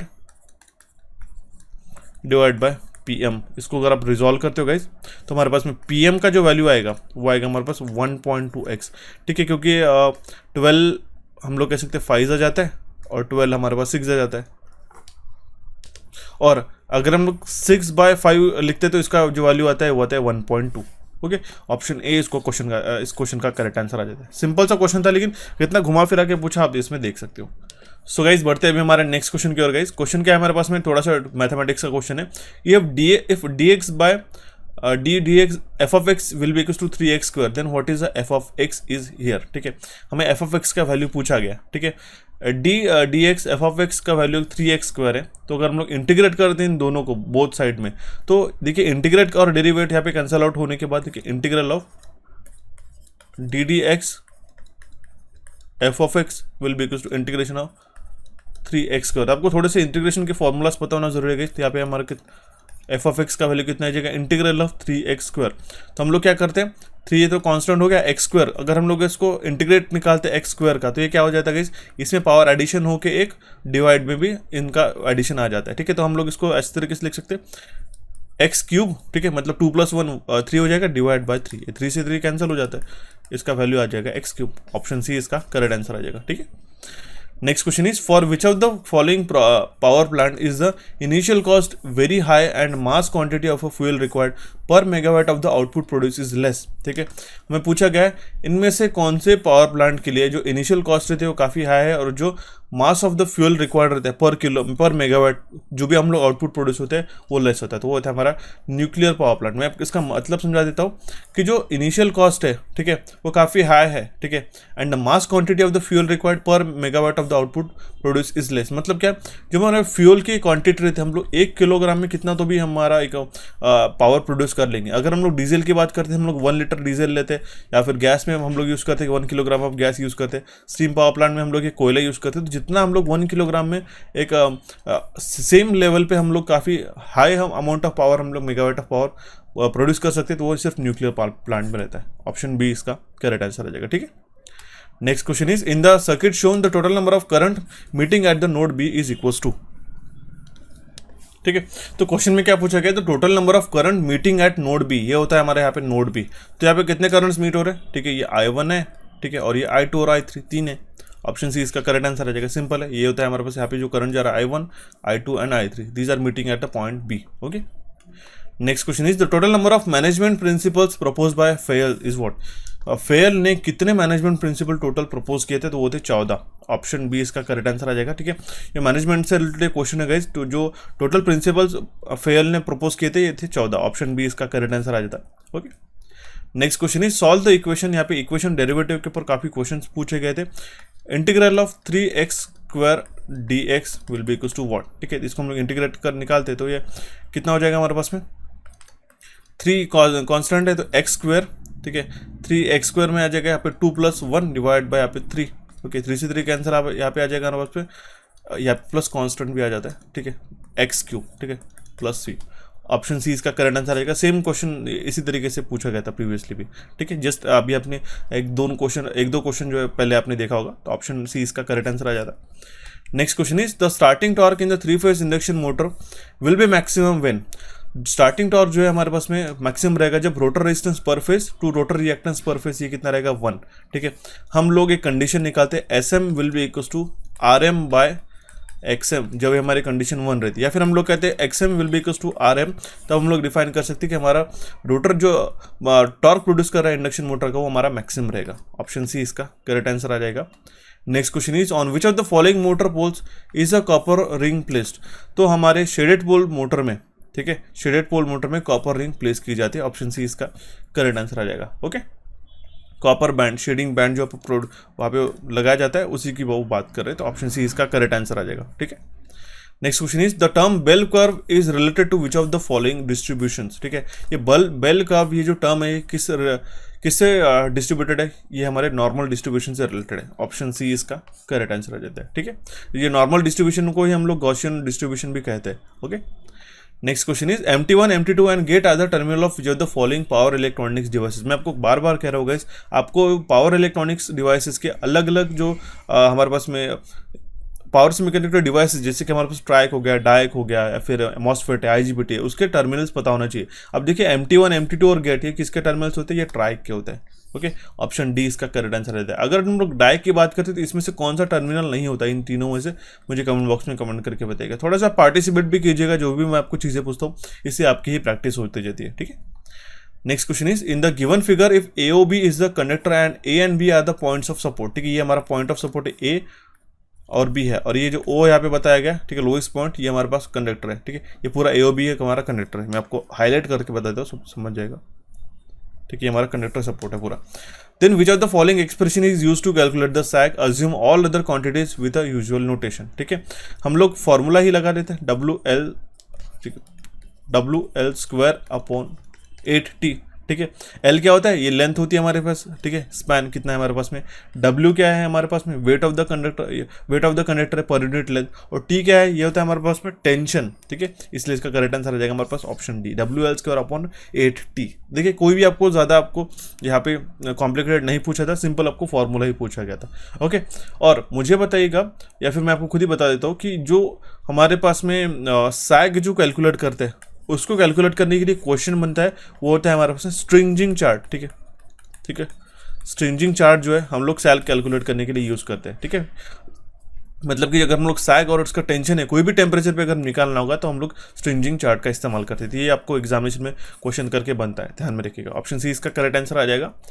next question is identify the type of battery structure shown in the figure. यहाँ पे जो बैटरी स्ट्रक्चर बताया गया है ये हमारा बटन सेल का है। ऑप्शन सी इसका करेक्ट आंसर आ जाता है। Okay, next question is which of the following is the cheapest among the other. इनमें से चार हमारे पास एल्यूमिनियम बताया गया है, कॉपर है, सिल्वर है और गोल्ड। इसमें सबसे सस्ता कौन सा है? एल्यूमिनियम ही है, काफ़ी सिंपल है। चांदी भी महंगा है, सोना तो सबसे ज़्यादा महंगा है और कॉपर भी महंगा। अगर हम लोग रैंक की बात करें तो ये 1, 2, 3 और ये 4 हो जाएगा। सबसे चीपेस्ट हो जाएगा हमारा एल्यूमिनियम। ऑप्शन ए इसका करेक्ट आंसर आ जाएगा। Next question is if integral of f of x dx will be equals to minus cos x plus c, then what is the value of f of x। Simple हमें integrate पूछा गया है, integral जो है हमें minus cos x का पूछा गया है, तो हम लोग डिफरेंशिएट करते हैं तो इसका जो वैल्यू आता है माइनस cos x का, वो सिंपल आता है sin x का। ठीक है, वो होता है sin x। ठीक है, तो ऑप्शन सी इसका करेक्ट आंसर आ जाएगा। ठीक है, next question is operation and maintenance of which of the following substation is cumbersome. मतलब थोड़ा सा डिफिकल्ट होता है ऑपरेशन और मेंटेनेंस करना इन सबस्टेशन का, तो वो हमारे इंडोर सबस्टेशन का। अब देखिए, क्योंकि इंडोर सबस्टेशन में जो जगह है वो काफ़ी कम रहती है और काफ़ी कंपोनेंट एक दूसरे के साथ में मिले, जो है काफ़ी जो कंपोनेंट हम लोग कह सकते हैं, जो पार्ट्स है सबस्टेशन के, वो काफ़ी एक दूसरे के करीब रहते हैं और इंटरकनेक्टेड रहते हैं काफ़ी जगह, तो उसके कारण वो मेंटेनेंस करना थोड़ा डिफिकल्ट जाता है। तो इंडोर सबस्टेशन में अगर हम लोग आउटडोर सबस्टेशन की बात करें तो हमारे पास काफ़ी बड़ा एक लैंड रहता है। ठीक है, इस केस में हम लोग के साथ यहाँ पे ट्रांसफार्मर फिटेड है। ठीक है, यहाँ पे सर्किट ब्रेकर्स है, यहाँ पे उसके इंस्ट्रूमेंट्स पैनल लगाते हैं, तो हम लोग इसको काफ़ी अच्छी तरीके से ONM कर सकते हैं, मतलब ऑपरेशन और मेंटेनेंस उसका आसानी से कर सकते हैं as compare to the indoor substation. ठीक है, next question is calculate the dipole moment of the arrangement shown in the figure. Dipole moment of the arrangement ये हमें पता करनी है। ठीक है, आपको एक चीज़ पता होनी चाहिए कि जो इलेक्ट्रिक डायपोल मोमेंट है वो डिनोट किया जाता है P से, और उसका जो यूनिट रहता है डायपोल मोमेंट का वो रहता है coulomb metre.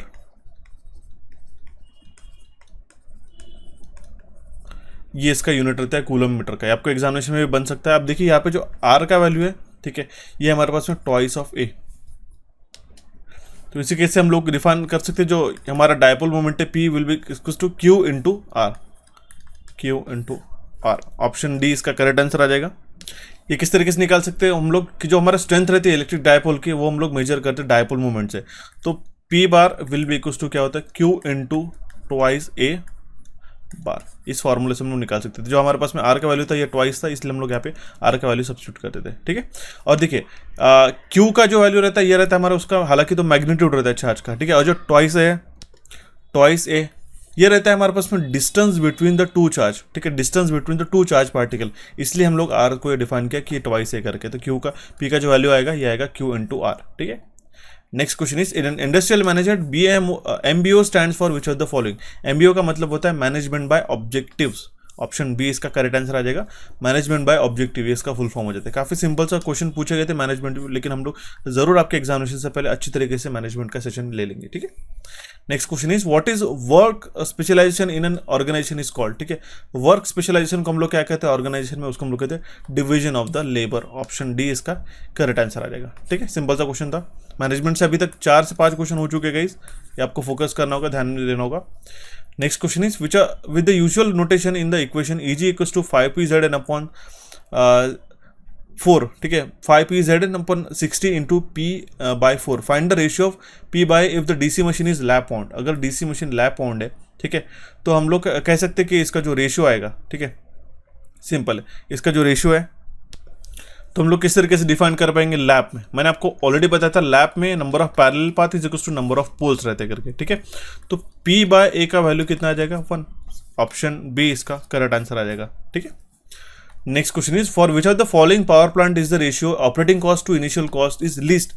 Operating cost divided by initial cost सबसे कम किसके लिए है, वो है हमारे हाइड्रो पावर प्लांट के लिए, ठीक है। क्योंकि ऑपरेटिंग कॉस्ट काफ़ी ना के बराबर रहती है और उसकी इनिशियल कॉस्ट काफ़ी हाई रहती है, ठीक है। क्योंकि हाइड्रो पावर स्टेशन को यहाँ पे इरेक्ट करने के लिए या फिर बनाने के लिए कंस्ट्रक्ट करने के लिए काफ़ी ह्यूज अमाउंट ऑफ कॉस्ट रहती है, क्योंकि यहाँ पे सबसे ज़्यादा डैम का कॉस्टिंग रहती है, ठीक है, और स्पेस रिक्वायरमेंट रहती है। और हालांकि इसका रनिंग कॉस्ट ना के बराबर है, क्योंकि वो पूरा डिपेंड करता है potential energy of water vapour, ठीक है। तो ऑपरेटिंग कॉस्ट अगर हमारा न्यूमरेटर कम है, ठीक है, as compare to the denominator काफ़ी वैल्यू से, तो हमारा इसका जो रेशियो है सबसे लीस्ट कम किसका रहेगा, हाइड्रो इलेक्ट्रिक पावर प्लांट का। देखिए कि क्वेश्चन तो काफी अच्छी तरीके से फ्रेम किया गया है, लेकिन क्वेश्चन का जो अगर हम लोग डीप रूटेड कॉन्सेप्ट की अगर हम लोग बात करते हैं, अगर हम लोग क्वेश्चन के कॉन्सेप्ट की अगर बात करते हैं तो काफ़ी फंडामेंटल कॉन्सेप्ट ही आपको ध्यान में रखने रहते हैं अगर इस तरीके से क्वेश्चंस को आंसर करना होगा तो, ठीक है। ऑप्शन सी इसका करेक्ट आंसर आ जाएगा। नेक्स्ट क्वेश्चन है the full form of circuit simulator PSpice is given by which of the following, ठीक है। PSpice का जो हमारा सॉफ्टवेयर रहता है इसका सर्किट सिमुलेटर है, हालांकि इसका फुल फॉर्म क्या होता है, ये होता है हमारे पास personal simulation program with integrated circuit emphasis. Option है इसका करेक्ट आंसर आ जाएगा, डेफिनेटली ध्यान में रखिएगा इस, ठीक है। काफ़ी अच्छी तरीके से उन्होंने क्वेश्चंस को कलेक्ट करके आपको पूछा है इस शिफ्ट में, ठीक है। Next question is the number of conduction mode for operation of SCR। SCR में 3 कंडक्शन मोड रहते हैं। कौन से रहते हैं, फॉरवर्ड कंडक्शन रहता है, रिवर्स ब्लॉकिंग मोड रहता है और हमारा फॉरवर्ड ब्लॉकिंग मोड रहता है। इस तरीके से 3 हमारे पास में कंडक्शन मोड रहते हैं। ऑप्शन बी इसका करेक्ट आंसर आ जाएगा। Next question is if f of x is equals to e raised to the power kx then find out the indefinite integral of f of x। indefinite integral of f of x हमें पूछा गया तो वही कितना हो जाएगा, integral निकालते हैं। Integral of f of x will be equals to f of x dx which is equals to integral of e raised to the power हमारे पास है kx। फिर से हमें यहाँ पे ये पूछा गया indefinite integral of f of x, तो इसका वैल्यू कितना आ जाएगा, ठीक है, आ जाएगा e raised to the power kx upon k plus c. Option D इस क्वेश्चन का करेक्ट आंसर आ जाएगा, देख सकते हो 1/k यहाँ पे सेपरेट निकाल दिया हालांकि, ठीक है। Next question is in earthing which of the following is referred as a water main pipe, ठीक है। अर्थिंग में वाटरमैन पाइप को किसको रेफर किया जाता है, वो रहता है GI पाइप को। ऑप्शन सी इसका करेक्ट आंसर आ जाएगा, ठीक है। Next question is cleaning of a transformer and oil leakage at a joint is done on the dash basis, ठीक है। मैंने आपको टेस्टिंग एंड मेंटेनेंस का एक सेशन यूट्यूब पे आपको पढ़ाया था कि उसके अंदर एक क्वेश्चन कवर कराया था कि अगर मैं ट्रांसफार्मर में ऑयल लीकेज जो होते हैं जॉइंट्स में, ठीक है, वो कौन से टाइम पे क्लीन किया जाता है, वो हर साल में एक बार क्लीन करना जरूरी है। ऑप्शन बी इसका करेक्ट आंसर आ जाएगा। क्वार्टरली मतलब हर 3 महीने में, ईयरली मतलब साल में एक बार, डेली मतलब हर दिन में और वीकली मतलब हर हफ्ते में, ठीक है। तो ये ईयरली क्लीनिंग की जाती है, तो इसका मेंटेनेंस शेड्यूल मैंने आपको ऑलरेडी बताया था, ओके। ऑप्शन बी इसका करेक्ट आंसर आ जाएगा। Next question is when the coin is tossed, ठीक है, अगर एक कॉइन को टॉस किया जाए तो कॉइन में कौन से रहता है, एक तो रहता है हेड और दूसरा रहता है टेल, ठीक है। तो अगर हम लोग एक कॉइन को टॉस करते हैं तो probability of getting a head and probability of getting tail का रेशियो पूछा गया, ठीक है। नंबर ऑफ सैंपल स्पेस हमारे पास 2 ही बनेंगे, क्योंकि एक तो रहेगा हेड नहीं तो टेल। नंबर ऑफ इवेंट कितने रहेगा, एक ही रहेगा, क्योंकि एक ही बार इवेंट को क्रिएट हो सकता है, ठीक है। तो अगर हम लोग देख सकते हैं कि प्रोबेबिलिटी ऑफ गेटिंग हेड कितना रहेगा, एक तो 2 ही ऑप्शन रहेंगे हमारे पास। टोटल सैंपल स्पेस कितने रहेंगे, एक तो हेड आएगा नहीं तो टेल आएगा। लेकिन एक ही बार टॉस करने के बाद ऐसा तो नहीं कि दोनों भी आएगा, नहीं, एक तो हेड आएगा नहीं तो टेल आएगा। तो ये हमारे पास इसका जो हेड का भी 1/2 आ जाएगा और टेल का भी हमारे पास में 1/2 आएगा। इस रेशियो निकालते हैं 1/2 डिवाइड बाय 1/2 का, तो ये रेशियो कितना आता है, 1 आता है। सिंपल है, ऑप्शन ए इसका करेक्ट आंसर आ जाएगा guys. Next question is in a MATLAB on the command prompt is indicated by which of the following symbol, ठीक है। MATLAB on the command prompt is indicated by which of the symbol वो define किया जाता है, ठीक है, greater than. Option A इसका correct answer आ जाएगा। सो बढ़ते हुए हमारे नेक्स्ट क्वेश्चन की ओर गाइस। नेक्स्ट क्वेश्चन क्या है हमारे पास, the given figure represent which of the following fault. अभी यहाँ पे एक हमारे पास 3 सप्लाई लाइंस गिवन है RYB, ओके तीनों भी सीधा सीधा ग्राउंड के साथ कनेक्टेड है, तो ये कौन सा हो गया, सिमेट्रिकल फॉल्ट। ठीक है, ये होता है हमारे पास में सिमेट्रिकल फॉल्ट। और ये फॉल्ट कौन सा हो जाएगा, LLLG। ठीक है, line to line to line to ground fault, ये होता है हमारे सिमेट्रिकल फॉल्ट के अंदर। ओके, अब देखिए अनसिमेट्रिकल फॉल्ट कौन से हो गए, एक तो single line to ground fault हो गया, या फिर सिर्फ line to line T fault हो गया, या फिर हमारा लाइन टू ग्राउंड हो गया जैसे मैंने बताया। ठीक है, या फिर 2 लाइन के बीच में फॉल्ट हुआ और डायरेक्टली हमारे पास में ग्राउंड के साथ फॉल्ट हुआ, तो इसको हम लोग कैसे थे, अनसिमेट्रिकल फॉल्ट। लेकिन ये जो हमारे पास इमेज बताई गई ये होती है सिमेट्रिकल फॉल्ट के अंदर। ठीक है, नेक्स्ट क्वेश्चन है, adding silicon 0.5% 0.5 to 4% by weight to iron will have which of the following implication. मतलब क्या है, अगर हम लोग सिलिकॉन ऐड करते हैं 0.5 से लेके 4%, ठीक है, उसके वेट टू आयन में, ठीक है, तो अगर हम लोग आयन में उसका जो वेट है उसके बराबर अगर हम लोग 0.5% से लेके 4% का बीच के अगर हम लोग सिलिकॉन उसमें ऐड करते तो इसमें से इसके क्या इम्प्लीकेशन हो गया। अब देखिए इम्प्लीकेशन का मतलब होता है इसके क्या परिणाम होंगे। अब इसमें क्या होगा कि जो रेजिस्टिविटी है आयन की वो हमारी इंक्रीज हो जाएगी। ऑप्शन डी इसका करेक्ट आंसर आ जाएगा, इस काफी इंपॉर्टेंट। ठीक है, electrical resistivity of ion will be increases. Okay, option D इसका करेक्ट आंसर आ जाएगा। और ये क्वेश्चन रिवर्स करके भी पूछा जा सकता है गाइस, अगर हमें आयन की रेजिस्टिविटी बढ़ानी होगी तो हम लोग क्या सिलिकॉन ऐड करेंगे, जर्मेनियम ऐड करेंगे, ऐसे ऑप्शन दे सकते हैं। तो दोनों भी तरीके से आपको तैयार रहना होगा। Okay, next question is, in the given image of IC identify the pin number 1। ठीक है, अभी पिन नंबर 1 हमें बताया गया। पिन नंबर 1 मतलब, अब मैंने आपको जैसे बताया कि IC को इस तरीके से होल्ड करते हैं कि जो नॉच है हमारी ऊपर तरीके की तरफ, ये जो चांद यहाँ पे बनाया जाता है ये ऊपर की तरफ आना चाहिए, फेस करना चाहिए। और कहाँ से शुरुआत करते हैं हम लोग, यहाँ से 1 2 3 4, यहाँ से फिर से आते हैं 5 6 7 8, हम लोग ऐसे U बनाते हैं। ये बात आपको ध्यान में रखना होगा। तो पिन नंबर 1 कौन सा, ये A है।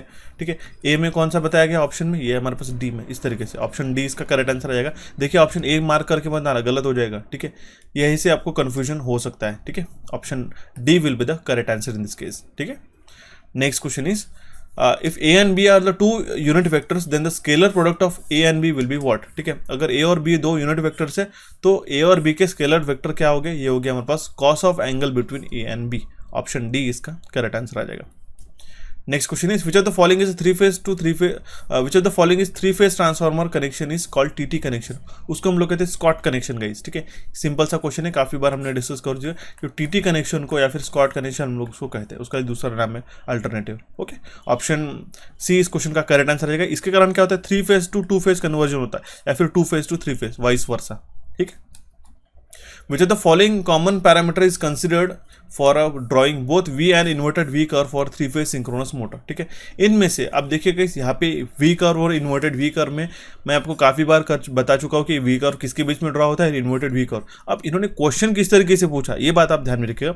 अब क्वेश्चन में कौन सा कॉमन पैरामीटर होता है, अब आपको एक चीज में समझा देता हूँ किस तरीके से क्वेश्चन को ध्यान में रखना है। अगर हम V curve को प्लॉट करते हैं तो यहाँ पे रहता है हमारे पास आर्मेचर करंट वर्सेस हमारे पास यहाँ पे रहता है फील्ड कर्व, ये होता है हमारे पास V curve। Inverted V curve की बात करते तो यहाँ पे क्या रहता है हमारे पास में आर्मेचर करंट, यहाँ पे हमारे पास में ये रहता है हमारे पास पावर फैक्टर। ठीक है, यहाँ पे रहता है cos phi और यहाँ पे रहता है हमारे पास में फील्ड करंट। ठीक है, तो आप यहाँ पे देख सकते हो इस एक्स एक्सिस पे जो हमारा फील्ड करंट है ये कॉमन पैरामीटर है, ये इन्वर्टेड V कर्व में भी काम में आता है और V कर्व में भी काम में आता है। तो इसलिए हमारा करेक्ट आंसर आ जाएगा फील्ड करंट। तो आप समझ सकते हो कि किस तरीके से क्वेश्चंस को आजकल घुमा फिराया जा रहा है।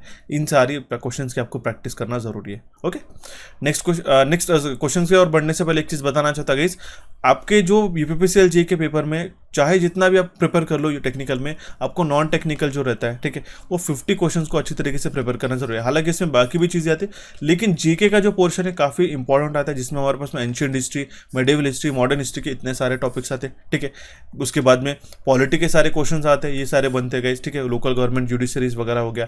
ठीक है, बाकी एग्जामिनेशन में भी हालांकि काम में थे, वर्ल्ड ज्योग्राफी में भी ये सारे क्वेश्चन बनते हैं, रिवर्स उसके ट्रिब्यूटरीज हो गया, इंपॉर्टेंट पासेस क्या, एग्रीकल्चर का क्या सिनेरियोज होता है।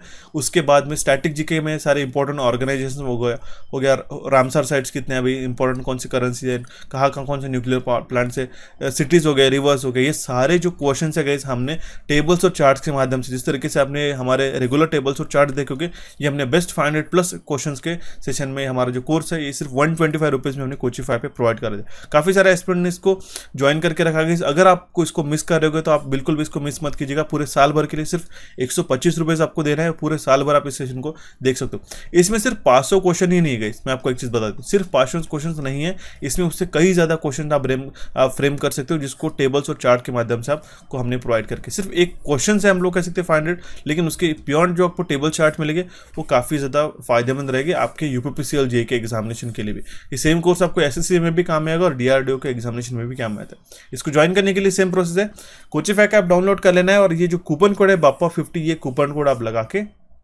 इस कोर्स को सिर्फ 125 रुपीज़ में ज्वाइन कर सकते हो। काफ़ी इंटरेस्टिंग है, बिल्कुल भी स्किप मत करना, ये 100% रिकमेंडेड है गाइस, इसलिए मैंने आपको ये बताया। ओके, बढ़ते हुए हमारा नेक्स्ट क्वेश्चन की ओर गाइस। क्वेश्चन है हमारे पास में पीएलसी से रिलेटेड लैडर डायग्राम से। अब देखिए यहाँ पे जो लैडर डायग्राम बताया गया है ये विच ऑफ द फॉलोइंग हमें ये बताता है, ठीक है। The given ladder diagram represent which of the following, यहाँ पे नैंड, एंड, और नॉट, ये लॉजिक गेट को रिप्रेजेंट करता है। अब देखिए ये रिप्रेजेंट करता है। अब देखिए क्योंकि इसके जो नॉर्मली ओपन कॉन्टैक्ट ये पैरेलल में कनेक्टेड है, तो ये मैंने ऑलरेडी समझा दिया आपको, ये पीएलसी और लॉजिक को रिप्रेजेंट करता है। और मतलब कैसा, अगर ये क्लोज हो जाता है, ठीक है, तो हमारे यहाँ पे जो आउटपुट है ये ग्लो हो जाएगा। अगर ये क्लोज हो जाता है, ठीक है, तो करंट यहाँ से भी फ्लो होगा, हमारा आउटपुट ग्लो होगा। अगर ये भी क्लोज हो जाता है तो करंट यहाँ से भी पास ऑन हो सकता है, सर्किट कंप्लीट हो सकता है, आउटपुट ग्लो होगा। मतलब अगर दोनों में से जो हमारा और लॉजिक का ट्रूथ टेबल रहता है ना 0 0 0 1 1 0 और 1 1, ठीक है, तो ये एक ऑन है, या फिर हम लोग कह सकते हैं ये दूसरा भी ऑन हो गया, तो हमारा आउटपुट कितना आता है, 1 आता है। दोनों भी अगर ऑन होंगे फिर भी तो हमारा आउटपुट 1 ही आएगा। अगर दोनों ऑफ है, ठीक है, दोनों अगर ऑफ है, ठीक है, तो हमारा आउटपुट कितना आएगा, 0। और ये ट्रूथ टेबल किसका होता है गाइस, ये होता है हमारे पास में और गेट का, ठीक है। ऑप्शन डी इसका करेक्ट आंसर आ जाएगा। Next question is consider the adding impurities to semiconductor, what is the full form of PPM. PPM का मतलब होता है पार्ट्स पर मिलियन, ठीक है, पार्ट्स पर मिलियन, इसका फुल फॉर्म ही पूछा गया, ठीक है। इम्प्योरिटी को ऐड करना मतलब क्या होता है, डोपिंग करना होता है उसको मीनिंग, ठीक है। जो हम लोग गैलियम आर्सेनिक के जो अलग अलग टाइप की जो इम्प्योरिटीज ऐड करते हैं ना प्योर सेमीकंडक्टर में, इंट्रिंसिक सेमीकंडक्टर में, वो पीपीएम में ऐड की जाती है, उसका मतलब होता है पार्ट्स पर मिलियन में ऐड की जाती है। ऑप्शन ए इसका करेक्ट आंसर आ जाएगा, ठीक है। Next question is from the following insulators identify the dielectric material, ठीक है। इन चारों ऑप्शन में से डाइलेक्ट्रिक मटेरियल हमें पता करना है, ठीक है। सेरेमिक, ट्रांसफार्मर ऑयल, रबर में और वुड, तो ये होता है सेरेमिक। ऑप्शन बी इसका करेक्ट आंसर आ जाएगा, ये होगा हमारा dielectric medium. Okay, next question is identify the type of insulator shown in the figure. यहाँ पे जो इंसुलेटर बताया गया है, ठीक है, ये है हमारा गाय इंसुलेटर, ठीक है, गाय इंसुलेटर है। ऑप्शन सी इसका करेक्ट आंसर आ जाएगा। देखते हैं हम लोग इसको करेक्ट आंसर मार्क कर सकते हैं। और कहाँ पे यूज़ किया जाता है, ये आउटडोर पावर लाइन्स पे हम लोग यूज़ करते हैं, ठीक है। जो पोजीशन किया जाता है, मान लो हम लोग कैसे कर सकते हैं कि इसको स्ट्रेट रखने के लिए यहाँ पे हम लोग जहाँ पे टेंशन सपोर्ट आता है, तो उस केस में हम लोग यहाँ पे गाय इंसुलेटर का इस्तेमाल करते हैं। ओके, ऑप्शन सी इसका करेक्ट आंसर आ जाएगा। Next question is which of the following can not be used for protection against lightning. Lightning के प्रोटेक्शन के लिए इसमें से क्या यूज़ नहीं कर सकते। सर्किट ब्रेकर हम लोग इस्तेमाल नहीं कर सकते, काफ़ी सिंपल है। ओवरहेड अर्थ वायर यूज़ कर सकते हैं, earthing screen and lightning arrester, ये सारे लाइटनिंग प्रोटेक्शन के डिवाइसेस है, हम लोग कंसिडर कर सकते हैं। सर्किट ब्रेकर यहाँ पे लाइटनिंग प्रोटेक्शन के लिए नहीं इस्तेमाल किया जाता है। सो बढ़ते अभी हमारा नेक्स्ट क्वेश्चन की ओर गाइस। क्वेश्चन क्या है, in a plate earthing which of the following is only difference if we use GI plate instead of copper plate. अगर हम लोग कॉपर प्लेट के बदले जीआई प्लेट का इस्तेमाल करते हैं तो क्या डिफरेंस आएगा हमारा, कि जो थिकनेस है प्लेट की वो हमें बढ़ानी पड़ेगी इस केस में। ऑप्शन ए इसका करेक्ट आंसर आ जाएगा। Option A will be the correct answer in this case, ठीक है। Next question is for a given DC machine which of the following parts do और डज नॉट रोटेट, ठीक है। DC machine में इसमें से कौन सा पार्ट रोटेट नहीं होता, ब्रशेस स्टेशनरी रहते हैं, शाफ्ट भी रोटेट होता है, आर्मेचर कोर भी रोटेट होता है और कम्यूटेटर भी रोटेट होता है। ऑप्शन बी इसका करेक्ट आंसर आ जाएगा। कितने ब्रशेस लगते हैं मुझे कमेंट बॉक्स में कमेंट करके बताएगा डीसी मशीन में। Next question is for a thyristor the ratio of latching current to holding current is dash. Simple सा क्वेश्चन है गाइज, मैं आपको बता दिया कि लैचिंग करंट, ठीक है, ये ज़्यादा रहता है एज कम्पेयर टू, ठीक है, I L is greater than I H. तो ऑब्वियस सी बात है, अगर हमारा न्यूमरेटर ज़्यादा है एज कम्पेयर टू डिनोमिनेटर, तो उसका रेशियो जो बनेगा वो ग्रेटर देन 1 ही बनेगा। ऑप्शन डी इसका करेक्ट आंसर आ जाएगा। ओके, दोनों भी करंट जो थायरिस्टर के रिलेटेड है, अगर आपने अच्छी तरीके से ग्राफ को पढ़ा होगा, ठीक है, तो आप इसको समझ सकते हो, ठीक है। Next question is which of the following graph explains relation between power loss due to corona and air density factor. तो वो होता है हमारा इसका correct answer option D, inversely proportional रहता है गाइस, ठीक है। पावर लॉस जो रहता है between corona due to corona and air density factor. Option D इसका करेक्ट आंसर आ जाएगा। कोरोना से रिलेटेड मैंने एक सेशन बताया गाइस यूट्यूब पे, उसको जरूर वॉच कीजिएगा। 10 से आप लोग हम लोग कह सकते हैं 10 से 15 मिनट का सेशन है या फिर एक 20 मिनट का सेशन हो सकता है वो, ठीक है, हमें एग्जैक्ट याद नहीं आ रहा, लेकिन उसमें सारी चीज़ इसका पावर लॉस से रिलेटेड सारी चीज़ें जितने भी कोरोना से रिलेटेड क्वेश्चन बनते हैं या फिर जो आपको एग्जामिनेशन में काम में आएगा वो हमने सेपरेटली पढ़ा के रखा है, उसको डेफिनेटली वॉच कीजिएगा। ऑप्शन डी इसका करेक्ट आंसर आ जाएगा। देखिए, और सारे सेशन जो भी मैं आपको बताता हूँ इस क्वेश्चन में, अभी आप देखो 150 क्वेश्चन में मैं आपको हर एक बात पे एक एक चीज़ें बताता हूँ, तो आप उसको एक रफ नोट पे लिख के रखा कीजिएगा। जो जो चीज़ें मैं बताता हूँ उसको आपको अच्छी तरीके से फॉलो करनी होगी ज़रूर, ठीक है। Next question is which are the following accounts for 99% of the gases in a dry air, ठीक है। इनमें से जो गैसेस रहते हैं हमारे पास ड्राई एयर में, तो इसमें 99% कौन सी उसमें रहती है, वो रहती है नाइट्रोजन और ऑक्सीजन। ऑप्शन बी इसका करेक्ट आंसर आ जाएगा। उसमें भी नाइट्रोजन काफ़ी ज़्यादा प्रमाण में रहता है, अराउंड 70 to 78% उसका वैल्यू रहता है, ठीक है। Next question is the protective devices that employees a bimetallic strip और एलिमेंट। तो देखिए गाइस, ऐसा प्रोटेक्टिव डिवाइस जिसमें बायोमेटालिक स्ट्रिप या फिर एलिमेंट रहता है वो रहता है हमारे पास एमसीबी, ठीक है।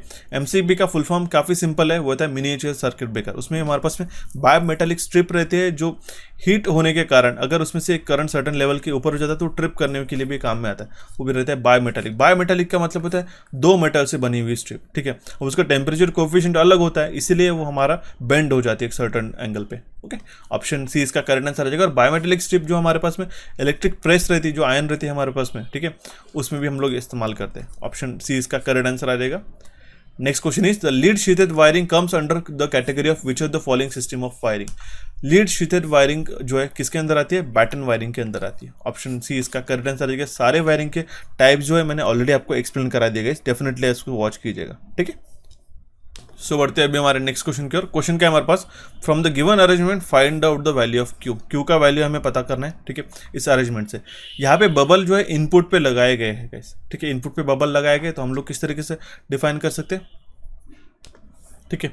अगर यहाँ पे इनपुट पे बबल लगाए गए देख सकते हो, तो यहाँ पे जो इनपुट जा रहा है ए, इसका नॉट हो जा रहा है, और यहाँ पे हमारे पास बी भी जो है वो भी हमारा नॉट हो जा रहा है, और ये और गेट है।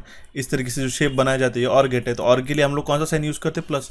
ऑप्शन सी इसका करेक्ट आंसर आ जाएगा। देखिए, कोई भी इनपुट है, अगर हमने मान लो यहाँ पे नॉट गेट आता है, ठीक है, ए है तो यहाँ पे क्या हो जाता है ए बार। उसी तरीके से यहाँ पे जो बबल का सिग्निफिकेंस रहता है इसके ऊपर उसकी वैल्यू इन्वर्ट हो जाती है, नॉट हो जाती है। अगर जीरो है तो वन है, वन हो जाती है, वन है तो यहाँ पे जीरो हो जाती है, इसलिए हम लोग यहाँ पे इसके ऊपर बार लगाते हैं। ऑप्शन सी इसका करेक्ट आंसर आ जाएगा। Next question is if the counter has a 3 flip flop then the maximum binary number that it counts is equals to. अगर काउंटर में 3 फ्लिप फ्लॉप्स है तो मैक्सिमम बाइनरी नंबर जितना वो count कर सकते हैं वो कितने हो गए, 1 1 1। ऑप्शन सी इसका करेक्ट आंसर रहेगा। ये तो हमारा मैक्सिमम बाइनरी नंबर रहेगा, इसको हम लोग क्या डिफाइन कर सकते हैं, डेसिमल में 7, ठीक है। Next question is identify the device part of the machine or measuring instrument shown in the figure. ये जो डिवाइस है ये हमारा गेज SWG। SWG का फुल फॉर्म क्या होता है, standard wire gauge.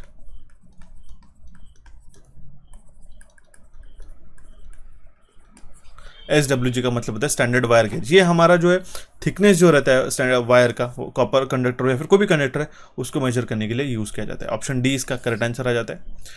Next question is what is the TOD in a electric traffic, ठीक है। TOD का मतलब होता है टाइम ऑफ डे, सिंपल सा क्वेश्चन था गाइस। ऑप्शन ए इसका करेक्ट आंसर आ जाएगा, ठीक है। TOD का मतलब होता है टैरिफ में, ठीक है, जो हम लोग बिल निकालते हैं, इलेक्ट्रिक बिल निकालते हैं, जिसका कितना कॉस्टिंग रहता है उसके भी अलग अलग टाइप्स रहते हैं। हालांकि TOD का मतलब होता है time of day. Option A इसका करेक्ट आंसर आ जाएगा। Next question is identify the switch shown in the given image. यहाँ पे जो स्विच बताया गया है काफ़ी बार आपने देखा होगा, आपके घर पे भी लगा हो सकता है। ये होता है हमारे पास double pole iron clad switch. Option A इसका करेक्ट आंसर आ जाएगा, double pole iron clad switch, ठीक है। Next question is the number of conductors in a bipolar and homopolar HVDC links respectively are, ठीक है। बायपोलर और homopolar में कितने नंबर ऑफ कंडक्टर्स रहते हैं, ठीक है। तो बायपोलर में और होमोपोलर में दो दो रिस्पेक्टिवली रहते हैं। ऑप्शन सी इसका करेक्ट आंसर आ जाएगा। बायपोलर, मोनोपोलर और होमोपोलर ये 3 तरीके के HVDC ट्रांसमिशन सिस्टम है, उसको हमने अच्छी तरीके से डिस्कस कर दिया ऑलरेडी, ठीक है। इसमें आपको क्वेश्चन डेफिनेटली पूछे जाएंगे गाइस कि इसमें कितने कंडक्टर्स रहते हैं और पोलैरिटी सेम रहती है नहीं है। जैसे कि हमारे पास में होमोपोलर में रहते हैं 2 कंडक्टर रहते हैं और सेम पोलैरिटी के रहते हैं। मोनोपोलर की बात की तो सिर्फ एक ही कंडक्टर रहता है, वो नेगेटिव पोलैरिटी का रहता है, ठीक है। अगर हम लोग होमोपोलर और बाइपोलर की बात करते हैं तो 2 कंडक्टर रहते हैं वहाँ पे, और वहाँ पे एक पॉजिटिव रहता है और दूसरा हमारा नेगेटिव रहता है, ठीक है। ये बात आपको ध्यान में रखनी होगी। ऑप्शन सी इसका करेक्ट आंसर आ जाएगा। Next question is which of the following describes the relation between susceptance of the magnetic material and the temperature. तो ये हमारा क्यूरीज लॉ हमें बताता है गाइस, ससेप्टेंस और जो रहता है हमारे मैग्नेटिक मटेरियल का और टेम्परेचर का ये हमें रिलेशन बताता है, ठीक है। Psi is equals to C by T. Okay, option A इसका करेक्ट आंसर आ जाएगा। Option A will be the correct answer in this case. ठीक है, बढ़ते अभी हमारे नेक्स्ट क्वेश्चन की ओर guys. Firewood comes under which of the following types of energy. Firewood जो है हमारे प्राइमरी और नॉन कमर्शियल में आता है। ऑप्शन ए इसका करेक्ट आंसर आ जाएगा। Next question is in an environmental studies the term lithosphere is related to which of the following. Environmental studies से 2 अभी तक क्वेश्चन हो चुके गाइस। लिथोस्फीयर मतलब रहता है अर्थ का अपर मोस्ट सरफेस। ठीक है, ऑप्शन सी इसका करेक्ट आंसर आ जाएगा। देखिए 4 आपको स्पीयर्स रहते हैं, आपको पता होना जरूरी है गाइस। लिथोस्फीयर, दूसरा रहता है हमारे पास में हाइड्रोस्फीयर, बायोस्फीयर हो गया। ठीक है, और एटमॉस्फेयर। ये आपको अर्थ के जो अलग अलग एनवायरमेंटल स्टडीज में सर्फेसेस रहते हैं आपको पता होना जरूरी है। ओके, ऑप्शन सी इसका करेक्ट आंसर आ जाता है। Next question is if the binary number 1010 is added with 1110 then the resulting binary number contains how many number of zeros in it. देखिए इसको एडअप करते 1010। ठीक है, और यहाँ पे कितना है 1110। यहाँ पे कितना आ जाएगा 0। ठीक है, यहाँ पे आ जाएगा 0 और यहाँ पे आ जाएगा 1। 1 + 0 1, 1 + 1 0, कैरी आउट यहाँ पे कितना आ जाएगा 1, 1 + 1 यहाँ पे आ जाएगा 0, कैरी 1 आ जाएगा, 0 + 1 1। ठीक है, यहाँ पे आ जाएगा ये कैरी 1। ओके, तो यहाँ पे कितने नंबर ऑफ जीरोज है 3 है। ऑप्शन सी इसका करेक्ट, ऑप्शन ए इसका करेक्ट आंसर आ जाएगा। Next question is the figure represent which of the following law. Simple है, फ्लेमिंग का लेफ्ट हैंड रूल है ये। ओके, ऑप्शन बी इसका करेक्ट आंसर आ जाएगा। जहाँ पे थंब हमें मोशन और थ्रस्ट बताता है, इंडेक्स फिंगर मैग्नेटिक फील्ड बताता है और मिडिल फिंगर हमें करंट का डायरेक्शन बताता है। ठीक है, next question is if the indefinite integral of cos 60 will be equal to x then how many number of times do we write 6 in a x। ठीक है, अगर indefinite इंटीग्रल है cos 60 का x तो कितने बार हम लोग 6 को x में निकालेंगे। ठीक है, तो अब x will be equal to क्या हो जाएगा cos of 60 dt। तो x will be equal to 1/6 sin of 60। 2 बार, ऑप्शन बी इसका करेक्ट आंसर आ जाएगा। ठीक है, सो बढ़ते हुए हमारे नेक्स्ट क्वेश्चन की ओर गाइस। क्वेश्चन क्या है हमारे पास में, the induction produce in a charge is given by Vx/R where V is the voltage induced in a charge and R is the charge resistance. What is the value of x। ठीक है, यहाँ पे x का value हमें पूछा गया। Simple है guys, जो इंडक्शन प्रोड्यूस है P will be equal to क्या होता है V²/R हम लोग लिखते हैं, या फिर हम लोग P is equal to I² × R लिखते हैं। ओके, तो हमारा जो कंपेयर करते हैं इस इक्वेशन से, ठीक है, तो जो वैल्यू रहेगा x का ये क्या होता है 2। ऑप्शन डी इसका करेक्ट आंसर आ जाएगा।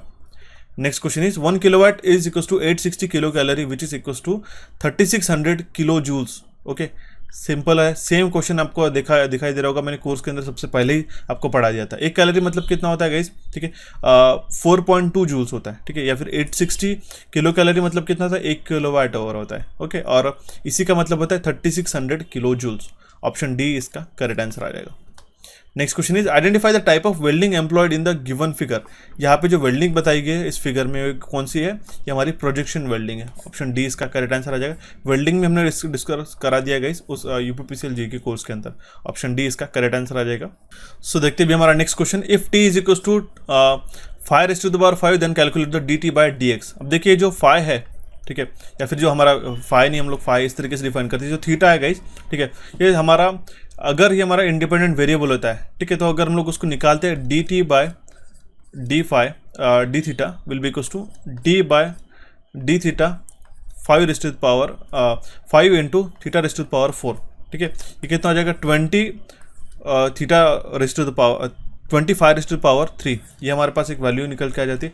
तो अगर हम लोग dt/dx का भी वैल्यू निकालना चाहते हैं तो ये क्योंकि हमारे पास में डिपेंडेंट वेरिएबल है, तो अगर ये हमारा मान लो डिपेंडेंट वेरिएबल है तो हम लोग निकाल पाएंगे dt/dx which is equal to d/dx 5⁴ which is equal to 20⁻3 d θ/dx। ठीक है, तो यहाँ पे अगर ये जो वैल्यू हमारी कांस्टेंट आती है तो इसका कंप्लीटली टर्मिनोलॉजी ही जीरो हो जाती है, पूरा वैल्यू ये हमारा जीरो निकल के आता है, इसलिए इसका करेक्ट आंसर आ जाएगा हमारे पास ऑप्शन सी। थोड़ा सा आप लोग कह सकते हैं कि इन्होंने मैथ्स के क्वेश्चंस आपको पूछे गए थे। ठीक है, डेफिनेटली हम लोग डेरिवेटिव के जो फंडामेंटल्स है उसको डिस्कस करेंगे। ठीक है, next question is which of the following is not feature of 8051। 8051 का इसमें से कौन सा एक फीचर नहीं है, it has a 4 timers. Option C इसका गलत आंसर आ जाएगा। ठीक है, सिंपल है। ठीक है, हमारे पास में कितने नंबर ऑफ टाइमर्स रहते हैं, इसमें 2 टाइमर्स रहते हैं, यहाँ पे 4 बताए गए, इसलिए इसका करेक्ट आंसर आ जाएगा option C. Next question is if the impedance of a primary and secondary transformer are Z1 and Z2 then the ratio Z1 and Z2 is what. ठीक है, अगर हमारा इंपेडेंस है प्राइमरी और सेकेंडरी ट्रांसफार्मर्स का Z1 है और Z2 है, तो Z1 और Z2 का रेशियो क्या बनेगा, यह रहेगा हमारे पास में टर्न्स रेशियो का स्क्वायर। ऑप्शन ए इसका करेक्ट आंसर आ जाएगा। सिंपल सा क्वेश्चन है गाइस, आप लोग काफी आसानी से इसको डिराइव भी कर सकते हो। ठीक है, for the domestic wiring the rating of 15 ampere socket to 5 ampere socket, ये ऑब्वियस सी बात है हमारे 10 रहेगा। ठीक है, तो जो 15 एम्पियर सॉकेट का जो रेटिंग रहता है वो रहता है हमारे पास 1000 वाट। ठीक है, और 5 एम्पियर सॉकेट का हमारा मैक्सिमम रेटिंग रहता है 100 वाट। ठीक है, तो ये कितना आ जाएगा 10। ऑप्शन बी इसका करेक्ट आंसर आ जाएगा। सिंपल आपको रेशियो पूछा गया था।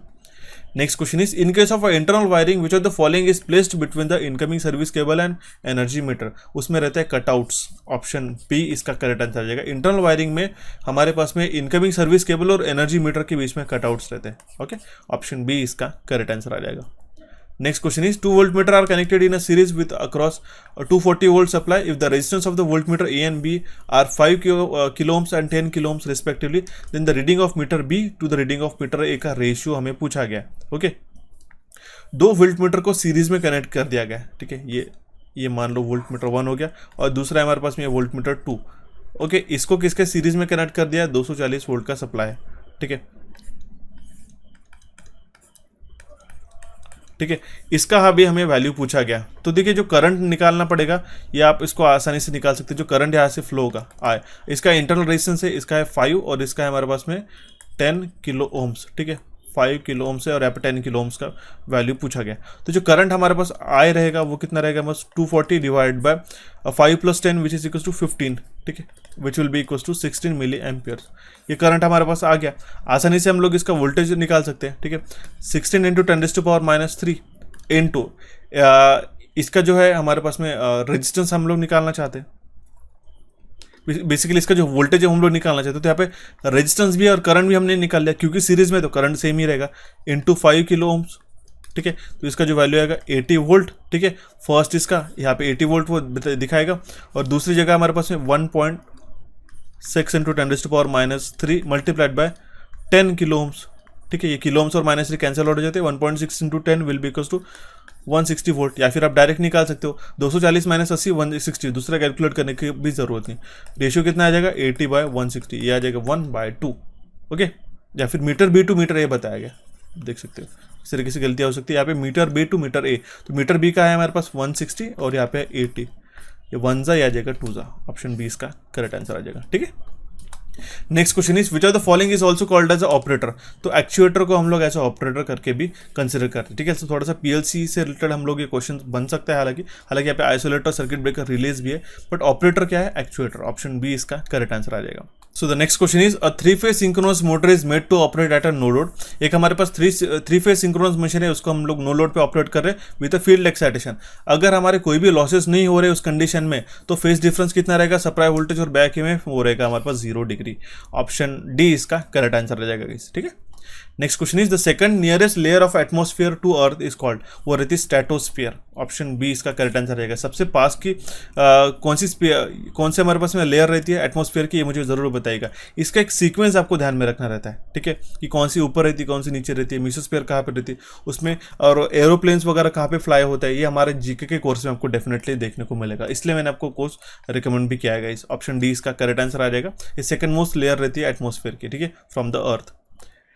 To create a 3D solid in AutoCAD as shown in the figure, which of the following command should be used? अगर हमें 3D solid figure क्रिएट करना है AutoCAD के अंदर तो कौन सी कमांड यूज करेंगे हम लोग, एक्सट्रूड का। ऑप्शन सी इसका करेक्ट आंसर आ जाएगा, एक्सट्रूड। ठीक है, ये 2D डायमेंशनल से 3 डायमेंशनल में एक्सट्रूड किया जा रहा है। ऑप्शन सी इसका करेक्ट आंसर आ जाएगा।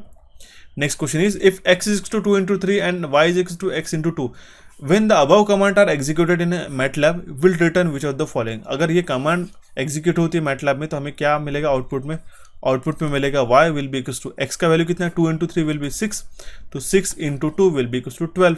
ठीक है, y का वैल्यू आ जाएगा 12 और x का वैल्यू कितना आएगा 2 × 3। ऑप्शन ए इसका करेक्ट आंसर आ जाएगा। सिंपल सा question. Next question is which of the following motor employees a copper strip. इसमें से कौन से मोटर में कॉपर स्ट्रिप रहता है, तो शेडेड पोल इंडक्शन मोटर में। हालांकि क्वेश्चन आगे हमें लग रहा है रिपीट हो चुका है, सेम क्वेश्चन पूछा गया था। ओके, ऑप्शन डी इसका करेक्ट आंसर आ जाएगा। Next question is usually underground cables are not tested for which of the following. ये इसका करेक्ट आंसर मुझे कमेंट बॉक्स में कमेंट कीजिएगा। काफ़ी सिंपल सा क्वेश्चन है। अंडरग्राउंड केबल का यूट्यूब पर सेशन मैंने डाल के रखा है, उसको वॉच करके इसका आंसर आप डेफिनेटली दे सकते हो। ठीक है, बढ़ते अभी हमारे नेक्स्ट क्वेश्चन की ओर। Question number 131, a synchronous generator with a P number of poles can produce a dash number of cycles per revolution of the rotor.